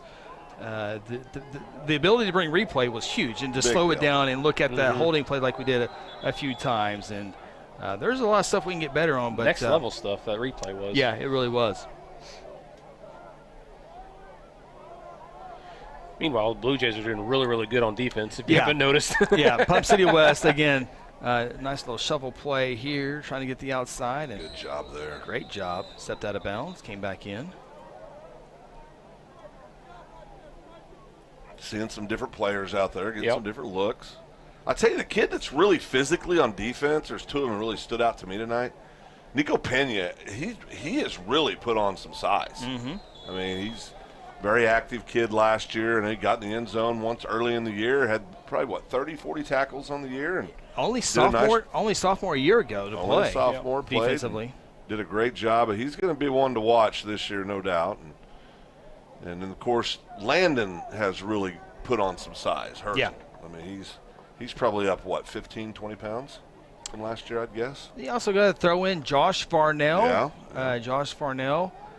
There's a nice run on the far side against some backup players here on defense. But Josh Farnell, of course, the younger brother of Jacob Farnell. Josh, a junior this year. And hopefully he can grow like his brother and play like his brother. If that can happen, he'll be a good player for Guthrie. Good thing with Josh is we'll have him for 3 years. With Jacob, we only had him for that 1 year. Of course, What a year it was. He's got family members here in Guthrie as they started their career at Edmond Memorial, but came down here with family, closer to family. And if we had Jacob for 1 more year, that'd be awesome. That kid could fly. Could really run. So Josh Farnell and Landon Herzl looking to fill those spots this year at the linebacker spot. Nice job up the middle, stuff in the run there by Patriots offense. 9 o'clock, still 84 degrees out. And I am ready for a high of 84. I'm ready for a high of 64. I, That's perfect to me. How about we meet in the middle of 74? High of 74. 72, and you got a deal. Okay, 72 it is. Now you're talking Ohio weather all summer long. Do they play football in Ohio? Play a lot of football in Ohio. Yeah. Not the college level, though, right? No, they're not very good there. I'm predicting the national champions here he goes. to be out of Ohio this year. Here he goes. Ball State. You got to be Michigan first. I was talking about Ball State. No, yeah, Ohio State, yeah. So Michigan win that last year? Sure did. So one of the last 20. job. So Well, it's funny because, again, I live in Ohio last 4 years, so to see it, every year it's Ohio State, right? And then Michigan wins in 1 year, oh boy, they went all out. I'm just telling you because Ohio State fans aren't very much liked really anywhere in the country, but they really got an earful last year. Now, I'm not a Michigan guy. I'm not a Big Ten guy. I find myself liking Michigan. But that's what I was getting ready to say. If you go back and look at the Ohio State and Michigan deal, especially with Harbaugh there over the last – there's been a lot of close ball games. There's been a lot of weird finishes. And there's been a lot of weird finishes in those ball games too. But I think Michigan's I don't know, the Stroud kid's outstanding at Ohio State at quarterback, no doubt about it. Pass falls in, complete good coverage. Throw a little behind the intended receiver.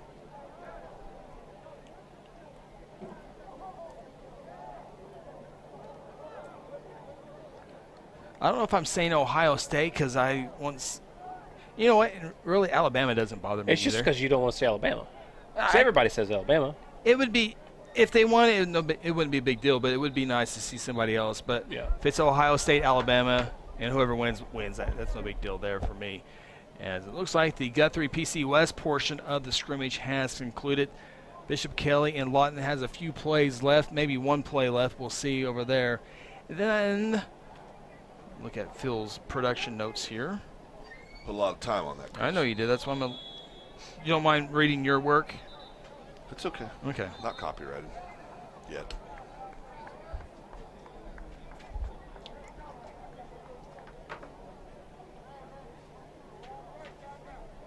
I gave you backup.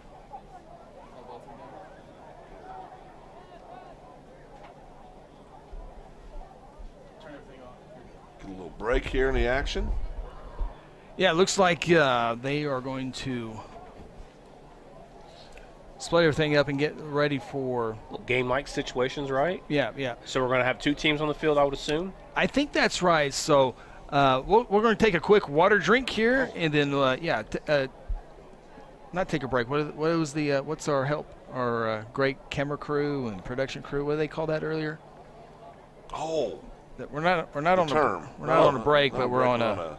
Not on break. Oh, we are on a. It was good at the moment. It was our The moment camera was our good. camera guy on standby. Standby. Yeah. We're standby. Standby. That's Yeah. Yeah. Union term. Yeah. Oh boy, here we go. That's how it all starts. I should have just hit mute. It's your fault. should've pressed It's it your first. fault. Self-control. 100%. It was your brother too. Don't blame me. I did nothing. I had no part in that. All right, we'll be back in just a few moments, audio-wise.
Welcome back inside Guthrie News Page TV, GMP TV.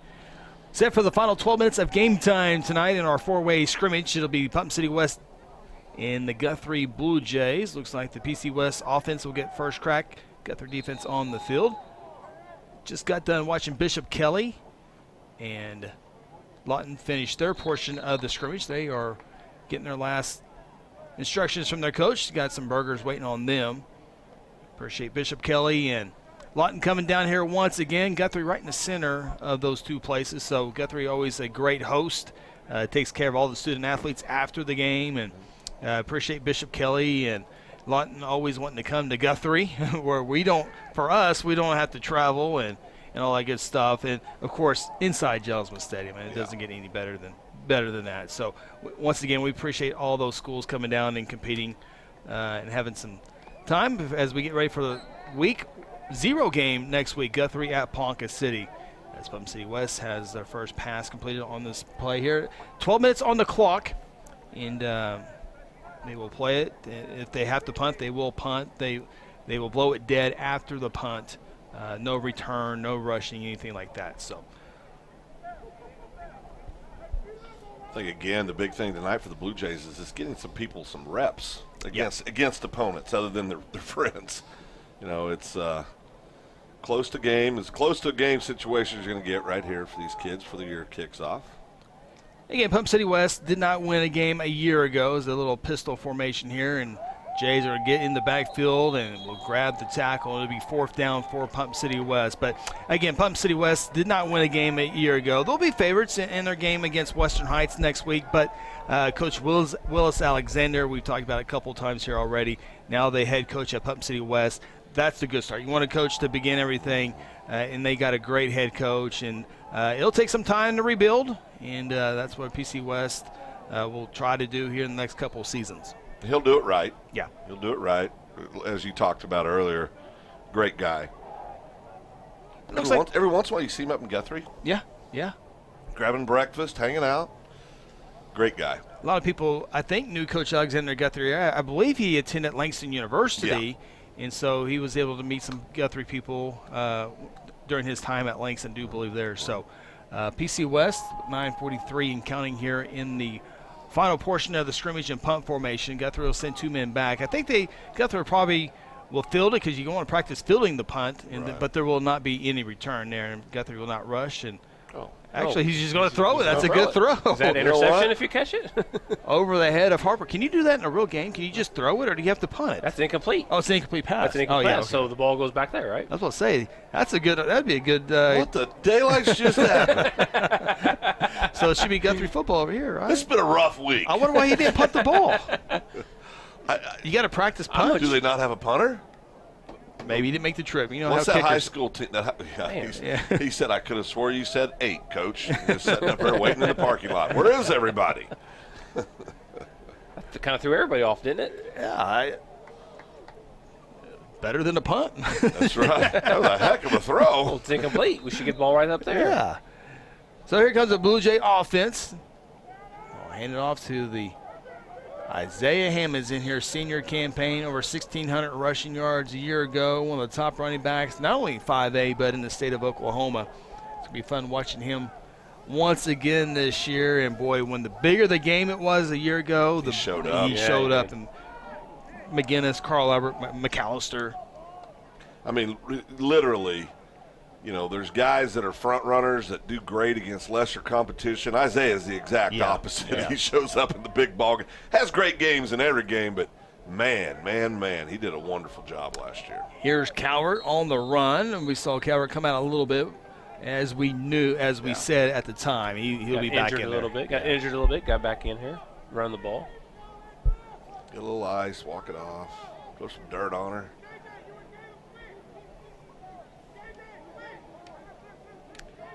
Remember, 1 week from tonight, we'll be in Ponca City. Want every Blue Jay fan possible to make it up to Cade County. And if there's absolutely a reason you can't get there, be sure to tune us in. We'll have our pregame show at 6:30. Calvert fastball looking for Harper is incomplete there, and it'll bring up, I believe that was 2nd down. Yeah. Oh, that was first down, so I guess this is 2nd down here. But, again, if you can't make it up there, be sure to dial us in, and we want everybody here 2 weeks from tonight inside Jelsma Stadium as the Woodward Boomers come to town. Packed Jelsma. You can always count on the home opener. You can always count on a little jet sweep off to Harper on the near side. 5 yards, 10 yards. Almost breaks the tackle, breaks a couple tackles, 15, 16-yard Good pickup ball, there Yeah. by Jalen. Jays will have a fresh set of downs, but you can always count on the home opener. You can always count on, as we catch the replay here, homecoming, senior night. Of course, McGinnis will be here, so we got a great home schedule. So no reason for you not to get out and support the Jays in person this year. Yep. Get those relatives outside. Got new players, new fans. So if you have family outside the state or can't make any game, be sure to let them know the games will be here. As a pass is caught. It's caught this time by Shaylin Shelf. Last time I thought he caught it over in McAllister. He did not. I think that was Ty Eaton. Oh, was that Ty? I think that was Ty Eaton on the catch. Here's the replay. Got a They replay. both Yeah, wearing Ty. one. Yeah. Ooh, that's- We gave our sideline camera operator the rest of the night off. Oh, who said that? Was that you? The batteries went Oh, dead. okay. Yeah. I was going to say. Not only It were wasn't charged. voluntary. Yeah. Batteries went dead. They'll be charged. Actually, let me see if I can change that Pump City West graphic. We can keep the scoreboard up for Braden's sake so she doesn't turn it off every time. PC. Well, there goes Isaiah. Another good run. Very good job. A set of downs for Blue Jays there. There's a PC West graphic. We can keep that up there now. Of course, 6:56 left. We won't keep the time here. In fact, Brady, if you can, you want to keep first down, second down? Okay. If you don't, turn it off, and we'll just announce it here. It's a wrap. That's not the right score, so we can take the scoreboard off there. Here's Calvert running on the right side, and if that's his last carry of the night, that'd be a great thing. 6.5 to play here in the last portion of the scrimmage of the night. It's not just you. We took a little break when the Blue Jays weren't Yeah. playing. I'm standing next to one of the Bishop Kelley dads leaning on the rail. And I go, yeah, it's been a good night. And she goes, yeah. He goes, but there comes a point where you just say, Coach, let's get on the bus and go home. Everybody's healthy. We got a little work in. So I think everybody pays attention to that a little bit. Yeah, no doubt. No doubt. Nervous. Calvert to throw. Here's the pressure boy. from the backside. He's going to be stripped of the football, and it would be PC West football. And I think since we're playing like a regular season game right here, Pump City West will take it, and the backside pressure from behind got Calvert stripped it, and we'll catch the replay on that one. Again, the Jays with a brand new offensive line, and Calvert just Just gets beat right there on the end. that's about the second time that a lineman, and I can't remember the other team, got a clean shot at Calvert. That's the, Lawton before. okay, yeah, Lawton PC West. So if that's the second time of being something like that with a brand new offensive line, I think Not Coach bad. Beebe would Yeah. would probably take that. It's not like that's happening every Yep. other play. Right. So PC West, after the turnover, both have been on the blind side of Calvert. There's a pass dropped. Would have been some good yards if the receiver was able to bring that in. Falls incomplete. Second down and 10. Clock stops momentarily. 6:02 to play in the scrimmage. So we were talking about that. This is your 20. How many years doing this? Nonstop since 02, plus 1 year on top of So that. this is your 20-year anniversary. We'll just call it 20 years. Well, I think it's more. I think it's 21 because the way you do the math. I Okay, think. so 21 Oh, yeah, years. yeah. 21 plus 1, 22. So I started this when I was 12. So just set aside all the playoff games for a second. That's 200 and and, incomplete. Good job. Batted down at the line. what would that be? 210 regular season games you called for the Blue Jays? You're making me feel old, man. I never thought Well, of it's 'cause you are. I mean, you're not- never broke it down quite that way. You are not as young as everybody thinks. Not as nice either, right? Well, we know he's not as Oh, nice. He You yells guys at us. keep saying that. A few people are going to believe you, so you need to stop saying that. I mean, you look good for 52, but Yeah, I mean, you're that's not, a lie. Well, you don't think you look good? No, you said 52. Oh, did I? Yeah. Oh, my bad. Yeah. Then you add all the playoff games. I bet you've called close to what? 200 and what? 50, 60 Blue Jay football games? Never thought of it. Pistol formation. Blue Jays. Oh, they fumble. Looks like the Patriots able to jump on that one. Yeah. So 10 games per year, except for COVID, of course. Well. We didn't get to play the entire season that year. Does that count? Oh, yeah. It counts on records and everything. So 4 to 16 in those championship years. That'd be 4 more games. 4 to 16.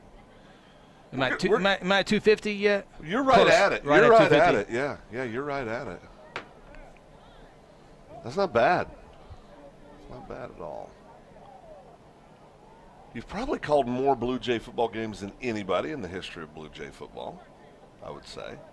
You know, I promise. I haven't even thought about it. No, but I mean, I bet it's close. Yeah. But it's close.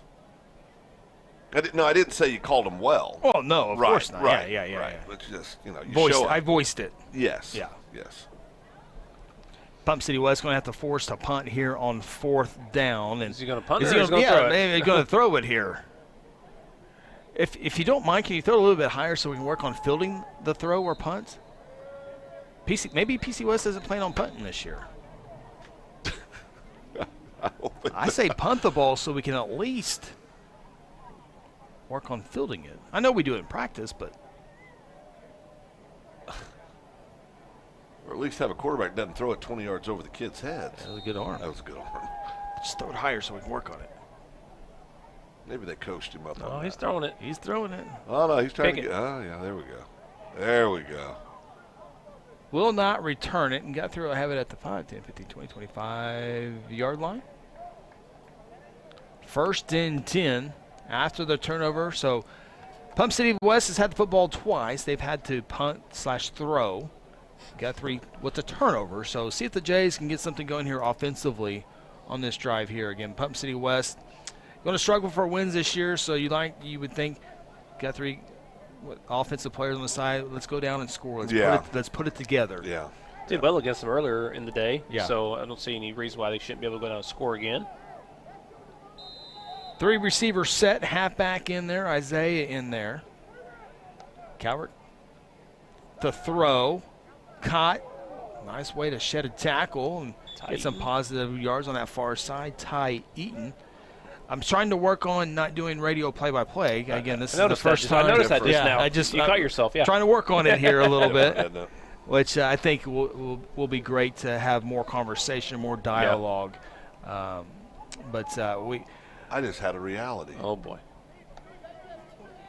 There's a hand up. Calvert's going to keep it, and he'll get a couple of yards. Just enough for the first down on 2nd and short. Does get 3 yards for the first down. We can't win any wars. The OAB days are over.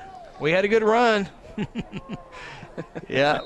We won more than we lost that we put in for, but, yeah, no that was part of it. Isaiah, look at this. We'll catch the replay. Nice he stays run. on his feet, trying to strip it away, and that's going to cost him more yards. Great job by Isaiah Hammonds. And this will be a fun replay to catch again, as several Patriots tried to take it away, but simply wasn't going to happen. Great 1, block there, too. 2, 3, 4. 5 and 6. They're going to learn to keep tackling him and not watch your guys try to bring him down. Appreciate our great friends at Integrity Heat and Air. Back again this year. Calvert runs it on the right side again. There's no need for that. Breaks a couple of tackles, blow the whistle. He's down. He'll have another first down. 4:38 to play in the scrimmage. Big thank you tonight. Of course, Kel Evans on the sideline. He quit on us early tonight, but that's why he turned the camera on way too early. The battery would go down quicker. And He's not not a would be dumb done. kid. Yeah. He's not a dumb kid. But a big thank you to Lance Evans and Connor Phillips on our camera tonight. Connor did well. got introduced to the camera tonight. And so he 5th grade this year? 6th grade. He's 6th grader. 6th grader. So Touchdown Blue Jays. Isaiah in for the touchdown on the far side. No flags. It will count. Take another look at this run here. We'll catch it from the beginning. We saw that a lot last year, what we just saw right there. Yeah. Just a little toss. Look at the line work. All new linemen. Look at it. Nice Even job. the receivers got in there. Lead block there by Wilder. Boy, if you give Isaiah multiple blocks, Yeah. That's Oh, gonna we are be kicking Now, extra who's point. kicking this year? We got us a new kicker. Phil, you've asked me who these kids are 85,000 times. Well, it's a habit, Chris. And I don't know. The jerseys are different. The extra point was good. No, it wasn't. No, no. Was not good? No, no. I don't know. Coach wants to look at the replay again. PC West, PC West coaches Yeah, up in it's the just- box. It's just an extra point. Go run the Wants to see the touchdown play Oh, again, Brandon. Run that back. We'll let our PC West coaches see that. They're studying game film. No, the touchdown. Touchdown, the one before. Just there you go. This is for the PC West coach. Yeah. No. Oh, okay.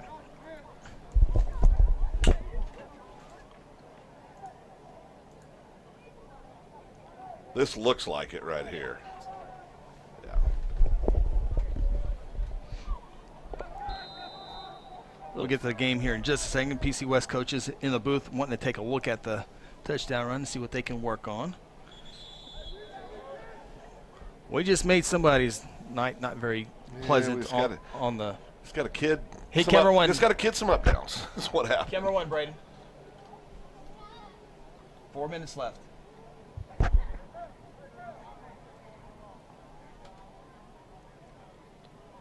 So PC West will have the football for the third time in this 12-minute quarter. No pickup there on first down. Brings up second down. Halfback on the left side. See if the Patriots go back to the run game. And thought the quarterback was going under center for the first time. Goes back, drops the snap. It's going to be third and long as they blow the whistles. Delonte Glover. We talked about him early on. He's in the backfield. Gave up on it with the quarterback situation. But big shoes to fill. Of course, he played a lot on that defensive line. But with Chris Chaputis, All-State Chris Chaputis. Not too bad. Got to fill in that one there. And DeAndre Jones, the All-Stater from a year ago as well in the secondary. But, Jalen Shelf was a member of the secondary, and I think right now they're trying to keep Jalen just on the offensive side. And so that's good numbers, good athletes. And when you can kind of go one side, that's always what you like to do. Yeah, you want to keep him fresh for that fourth quarter. Yeah, because remember a year ago, Jalen was punt team, kick team, offense, defense, and he could handle all that. Nice little pass there. It's going to take a couple Blue Jays as PC West gets about 10, 11 yards, and now they're going to have a fourth down and manageable play upcoming. I'm sure they'll go for it. Could be about 4th and 5. But, yeah, Shelf hardly ever came off the field, and if you give him that rest, he can be more fresh for the return game. And PC West will punt the ball. Well. So, if you get the ball here, Guthrie can work on a 2-minute offense. Yeah, that's right. 2:06, 2:05, 2:04 to play in the quarter. We saw it last year here at home against Carl Albert. We just left too much time. Carl Albert was able to. Score too fast. Yeah, score too fast. Okay, this kid can throw the football. Over the head of Harper again.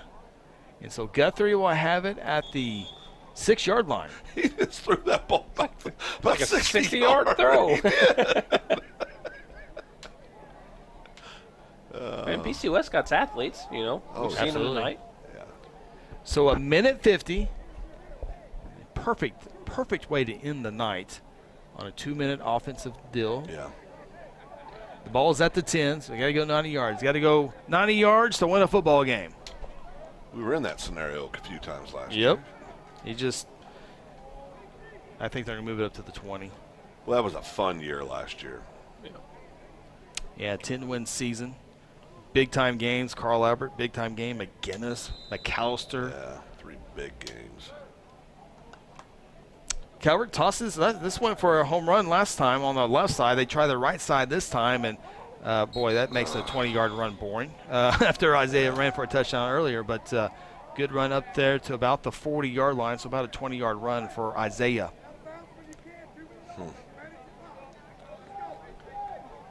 First and 10 for the Jays. Trying to get reps. 3 receivers, 2 to the far. Calvert in the gun. He'll be there all season long again. Wilder goes out. This pass on the far side is incomplete. 95 seconds left in this 12-minute scrimmage. Final scrimmage of the night right here. Bishop Kelley and Lawton have left the field. They got their hamburger. We appreciate the Booster Club once again taking care of all 4 teams with meals afterwards, and that's part of the home entertainment you get here. Again, Lawton traveled an hour and a half, Bishop Kelley 2 hours, Putnam City West, just a quick drive for them in the city. But if they're going to come here every single year and want to come here every single year, it just shows you the hospitality here in Guthrie is top-notch, and that wants them to keep coming back. Calvert, as the play unfolds, will go out of bounds just shy of the first down, so it'll be 3rd and short for the Blue Jays. Yeah, and I want to say, that we have had such great booster clubs over the years, down there cooking for all these kids. A lot of work goes into that. Really appreciate our booster clubs here as well. Fill the bellies, and they'll come back, right? Yeah. They come back for years now. That's right.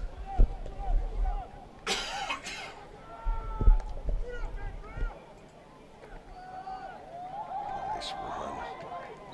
First down, clock stops, the chains to set. John Chappell's running the clock, and he says, you know what? You got 3 seconds off of there. Yeah. Chappie's first rodeo. Chappie's first rodeo. Athletic directors have to work after the game, too. Oh, yeah. And he's been up here all day. He's been working all day. He has. Like he always does. Minute 14, minute 13.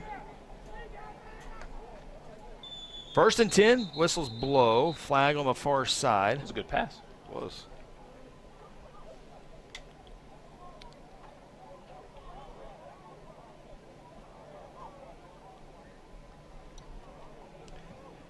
Well, if you're not, we'll be in Ponca City, 6:30 pregame show. Before that, Wednesday night, we will have our first high school huddle of the 2022 season. New graphics, new openers, all that good stuff. Just a reminder, Second Banana Media is the YouTube and Facebook page. A lot of that stuff will be moving over there, so go ahead and subscribe and like on that page. We'll remind you on news page, but we will eventually move over to Second Banana Media. 69 seconds left. Flag against the Jays. It'll back them up a little bit. What's your takeaways from tonight? I can remember 2 plays that the offensive line kind of, gave a running shot at Calvert. Right. But if that's the only 2 I can remember, I think I remember saying more times than not that the line gave Calvert plenty of time to throw the football. Yep. So the offense, it's all around the offensive line this year. Now, there were a few drops by the receivers. Phil brought that up a little bit earlier. But you know what you're getting from Isaiah. You know you're getting from Calvert. The line did a great job. They passed their first test. Yes. Ronnie, how about you? Defensively, Herzl got a little more comfortable in there. I mean, as the first 2 series that they played on this in the very first scrimmage against Lawton, I believe that was, they gave up a couple scores. Ever since then, they've really settled down, pinned their ears back, and they've pursued really well. Calvert's been all over the place. I mean, not Calvert, but Herzl's been everywhere. Jackson Walters, as we know, will always be around the ball as well. So the defense is looking like it normally has. Again, a lot of people in different positions this year, and I think they've learned a lot tonight. Right. I agree with that. Penalty against PC West will make it about a 2nd down and 6 play upcoming for the Jays. And the freshmen and the junior varsity teams for Guthrie looked really well tonight. In fact, they were by far the best 2 teams on the JV freshmen that stood out to me tonight. Yeah, a lot of good young players. The physical growth of some of our kids, returning starters, just it's noticeable with quite a few of these kids. Yeah. Tell that off-season program and good old-fashioned sophomore to junior year. I know I keep saying that, but that's such a big year for growth. Calvert the throw has a couple men wide open. It's caught into the 10, to the 5, into the end zone. Touchdown, Blue Jays. Was that Carson? Yep. Every time. That little streak that he runs every game, right? Every time. For a first down or touchdown, typically. Yeah. Every time. Right, and we'll work on that replay here. Hit about 50%, as we can see. And he just took off, yeah. Well placed. Yards after contact, 6 points. See if Guthrie can knock this extra point through.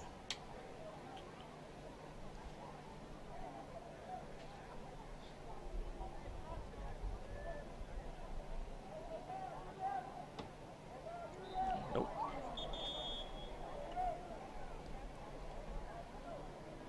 Well, 2-minute offense looked good there. Yeah.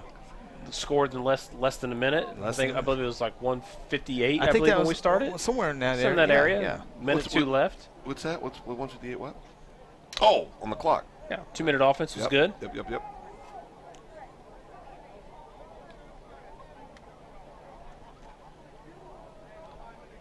Minute 2 left. Patriots 62 seconds left.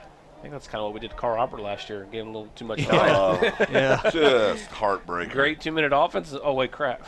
Carl Albert will bring back Reed DeQuazy, Yep. quarterback from a year ago. He's back his senior year. The transfer in from Midwest City. Yeah, it'll be interesting. Carl Albert, Midwest City, Dale City, all in 5A football this year. Be interesting to see if that Carl Albert balance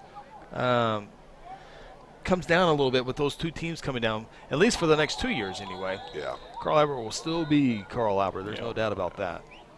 But Dale City, a very talented, they won a lot of games last year in 6A2. Midwest City 5-5 in 6A2, but they will automatically be, I would certainly think, playoff teams. So there's 2 spots taken away from somebody last year. Yeah. Glad to see it in 5A3. You know, McAllister's in 5A3 with Dale City. And so that'll be a good matchup. I think that's like week 5 or 6 of the season between that. That'll determine 1-2 in the district play because those are definitely the top 2 teams in there. Of course, Midwest City over to 5A1. 20 seconds left in the scrimmage. Will be interesting with your passing complete. You have your Ardmore, your Noble, Duncan. Now Midwest City. Well, Ardmore. Talk about numbers. Ardmore is dropping numbers. They're 2 spots away from dropping out of 5A. Yeah, it's crazy. That area down south is Plainview. grown quite a bit. Yeah. Plainview's Yeah. down there. 17 ticks in this one. We appreciate everybody. As soon as this one's over, we'll get on out of here, break down the equipment. Equipment, for the most part, I think worked. Our replay thing, Yeah. we'll have to look at that. But I think other than that, everything was a successful night up here. Our scrimmage. Little pass, catch. Could be the final play. Clock will probably run out on this one. And that very might well be. And it looks like, Phil and Ronnie, that no one's on crutches or anything that we've seen. So it's cliche, but the number one thing is to come away with everyone healthy because the games start next week. It's a good day. Guthrie, Putnam City West, Bishop Kelley, and Lawton Wolverine scrimmage is done inside Jelsma Stadium. Reminder, 1 week from tonight, the Blue Jays are in Ponca City, Oklahoma. It's the Blue Jays and Wildcats. It's been a fun series with those. Jays have won the majority of those games, but Ponca City had the last laugh, if you will, last time these 2 teams hooked up. But if you can't make it out to Ponca City, be sure to tune us in here on Guthrie News page. The crew will make it up there and Absolutely. call the game for you. But appreciate everyone. It had a great crowd throughout the entire night. Even when Guthrie wasn't playing, we still had a great crowd. So appreciate you guys, and we'll do it again next week. Yep. Another year. Another year. Guthrie Ponca City next week. Thanks for joining in tonight. So long from Jelsma Stadium.